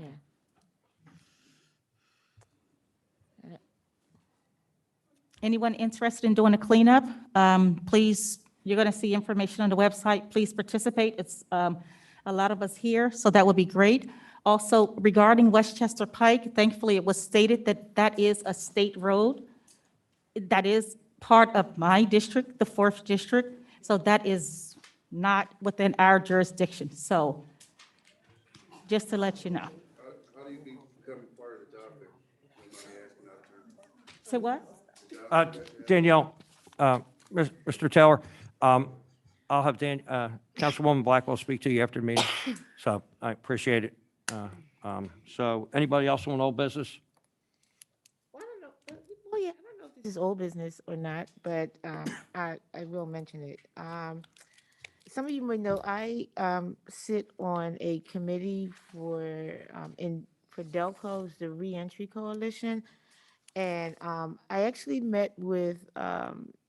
We had our meeting on Tuesday. We meet every month, and I actually met with Lauren Williams. She's the new warden for George Hill. She's actually really nice. I'm really impressed about her background. She comes from a psychology background. She's more about reentry and not so much of, well, I don't want to say rehabilitation, but she's more about the whole person. And she was on the reentry the committee. So there are several subcommittees that are looking for people if you want to join. There's a communications committee, there's an education committee. So I can give you, and they're looking for a secretary that's a part of the executive branch committee. But the secretary, you need to be able to do a Google Drive. So if you know how to do that, and if you're willing to do that, come and see me, and I will give you Lee Arbery's information, because she is the president of the executive committee. So if you're interested in that, let me know. And yeah, and that's it. Oh, and they are looking for a new site because they wanted to do the launch in May, and I told them not May 14th. For the coalition site, but it was going to be at Delaware County Community College, but they said that they're not available, so it's going to be another date. I just don't know that date yet. So yeah, that's it. Yeah. Thank you, Secretary Bopes. So next we'll have new business. I've got some new business. President Burke. Councilman Hayman, you have new business. You have the floor. I sent out a resolution to council members, also invoking Section 314 of the Home Rule Charter, sent it out not long before the meeting. I enter this fully recognizing that there's essentially no chance that it's going to be added to the agenda for the next meeting. However, I wanted to bring it to our attention. I also believe that there have been violations of Section 306 of the Home Rule Charter regarding council interference with the function of government, the administration. I believe that an investigation into this activity is Excuse me, warranted. can you speak into the mic? I don't think everybody can hear you. There's a little chatter out there, please. I also believe that this investigation is actually warranted. We've got a council member who's spoken to an online news station, I guess, Broad and Liberty, saying that there is proof, that she has proof, Council Vice President Wentz has proof of the money was spent. That proof wasn't presented here at the meeting tonight. I'd like to see it. I'd like to find out, to parrot off something that a guest said. about your conduct, President Burke, that was also brought to my attention and is serious. It could constitute both a violation of Section 306 of the Home Rule Charter and I believe, frankly, the National Labor Relations Act. Now, you may be innocent, and I'm not going to relitigate those cases this here before unless you like it.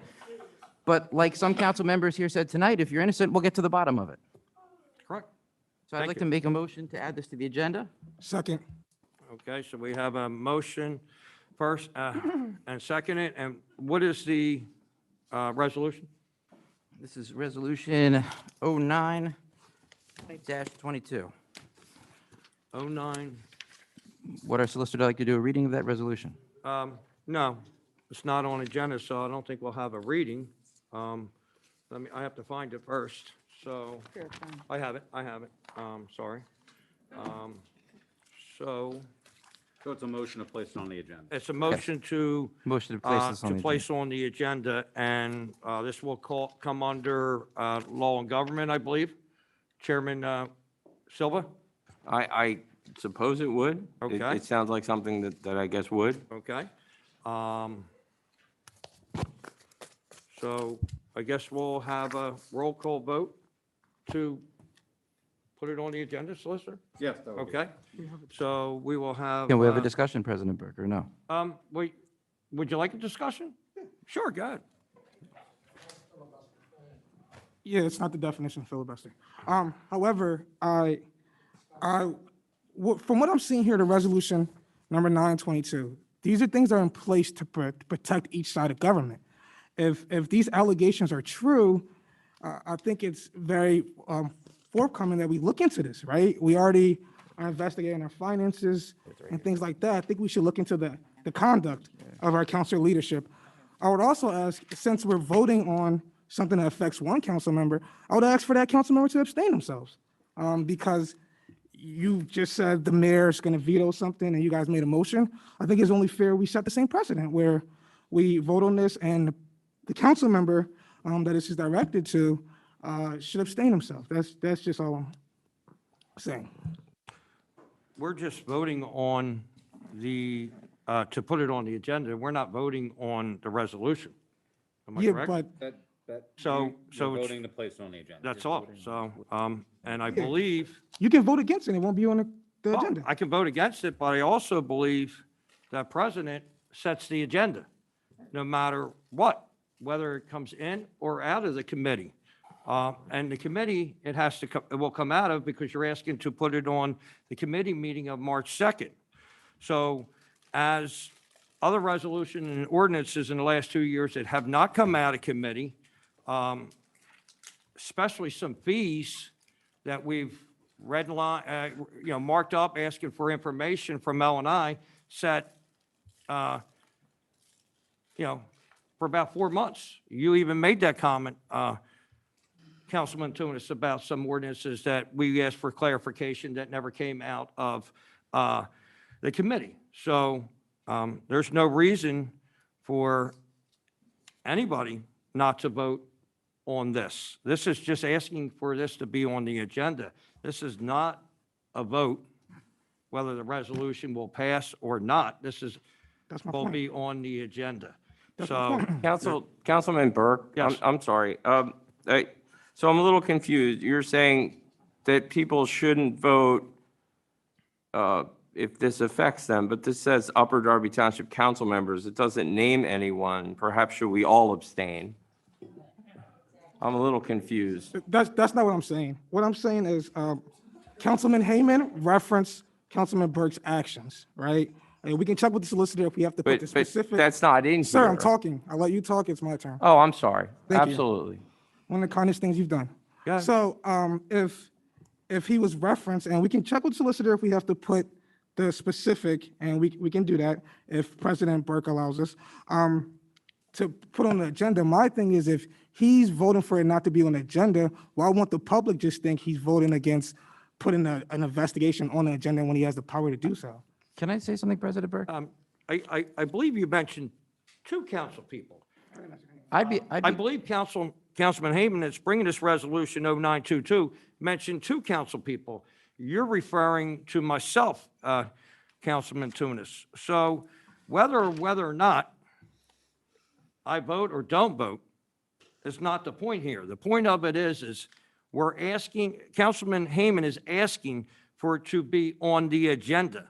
We are not voting on the resolution. So I don't know what you want to be done, but you asked to have a vote to be on the agenda, and that is the question at hand right now. So I will allow Councilman Heyman to speak, to ask for this to be on the agenda, just like we've done in the past. So, the question is, can we have it on there? Whether somebody wants to abstain or not vote or vote against it, you have no authority on that. So, and I don't believe, anything from the solicitor, unless the solicitor would jump in and tell me that, whether I'm right or wrong. So, the question is, can we have a vote? It was first and second on the agenda for March 2nd. So the comments were made, and I'm calling for a roll call. Can I make a motion to adjust that the wording here include the office of the council president? No. All right, well, then I'll just make another motion afterward that this be updated with that motion. We can do it that way. You can rewrite it and send it to the committee. You're just The committee asking. doesn't even communicate with its members. I'm one of the members, President Burke. You're asking for your resolution to be voted on, to be on the agenda.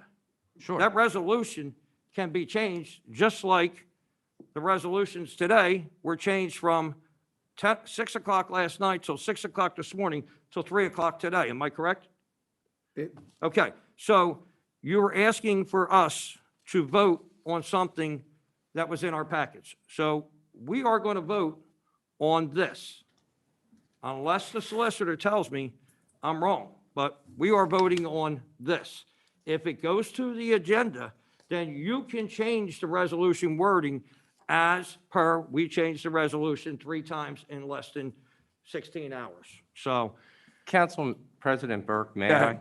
I'd like to make a motion to table this motion because I feel that Councilman Heyman has a personal vendetta against the Law and Government Committee, and I feel like perhaps I this serve could on. go through the Law and Government Committee. And I'm sorry, if I could, and I do know that we were in full discussion about other ordinances that we knew were in Law and Government's docket leading up to this, and I don't understand why we wouldn't give this the same deference that we gave 522 and 622. So I hope that we could perhaps do that, conduct this in less of a ridiculous manner. Was that your wording, sir? And then we could, just move Describing your forward the behavior, correct yes. way. Yes. so do we have a motion to table this? Yes, I a make that second? motion. I'd like to second it, but I might get yelled at because I was named, but I'm not actually in here.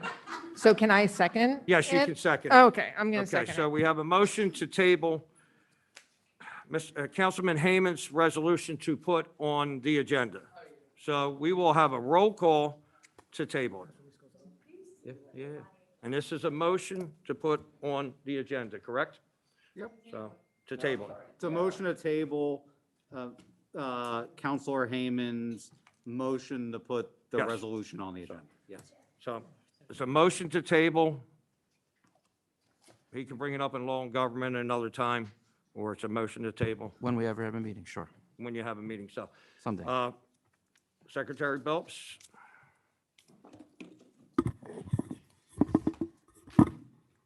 I'm sorry. So, Motion to table. Motion Thank to you. table, not Thank to you. go to the agenda. okay. Councilman Tunis, No to tabling. Councilwoman Phillips is a no, Councilman Silva? Yes. No to tabling. Okay. I didn't get to you yet, Councilwoman. I'm sorry. Blackwell, but For the thank you. record, Councilman Silva was a vote no, not to table, I and got- then Councilwoman Blackwell. You voted yes. I voted, Oh, yeah, I know, now we're all Freudian slip, confused. Freudian slip there. All That's, right. Yes, I voted that's yes what, to that's table. what a psychologist would say. I'm just saying. Yeah. I'm just saying. Too many motions, I'm sorry, but I'm yes, just it was a saying. yes, I I apologize. got you, Councilwoman Blackwell. I got you, Please. Councilwoman Blackwell. I got you. Secretary Belps has the got you. floor. I got you. Councilman Heyman? Now you're getting me confused here. It's to table it. I'm gonna Well, say it's only no. 10 o'clock. Council President Burke? Yes, table. Councilman Siddiq? No. Councilwoman Faralia? Yes. Councilwoman Wagner? Yes. Councilman Andrewsko? Yes. And Vice President Wentz? Yes. 6-5. 6-5, it's been tabled. So, any other new business? I did have something I wanted to say, but I can't remember. Okay, I can't so, remember what I wanted to say after all that. okay, so, I can't see how far it is. Oh, I do. Okay. I'm sorry. I'll look and I'm see what sorry. time it was. I can't see. Yes, over there. something real quick. We're still doing the Black History Month, the poetries. It's going to be on March 2nd, Alexis? Yes. The poetries are going to be on March 2nd? Yeah. We have some wonderful poems that the children from Stonehurst, Garrettford, I can't remember all the schools because I have a headache. Drexel Meadow, Bywood, all the elementary schools in St. Upper Cal. Darby. We're going to have the top 3 poems, and the children are going to be here to read their poems. Okay. Even though Black History Month will be over by the time they read it, we celebrate Black history all the time, all year. Just that, are we doing that at 6:30 that evening? well- We talked well- about it. Yeah, so, just so everybody knows, we discussed about having council, if they want to come in early, and we'll keep the doors closed, so the students can read the poems to council, and then we would award them right at the beginning of the meeting, if that's okay with council. So you're more than welcome to come in. Officer Bateman will keep the doors. Hopefully, we'll put the sign-up sheet outside the door, so the students can have a fair time to speak, and, Well, can't people come in and listen to yeah, the they can listen, but poems? just want to So- make sure it's quiet enough, and I'll talk to CA Rangione. If we could, do a little clip or something like that, while they're reading it, and just trying to keep it quiet. So if that's okay, Community Engagement Committee will take care of that and bring us up to speed. Do we have any other new business? Seeing none, as I end every meeting, it's nice to be nice.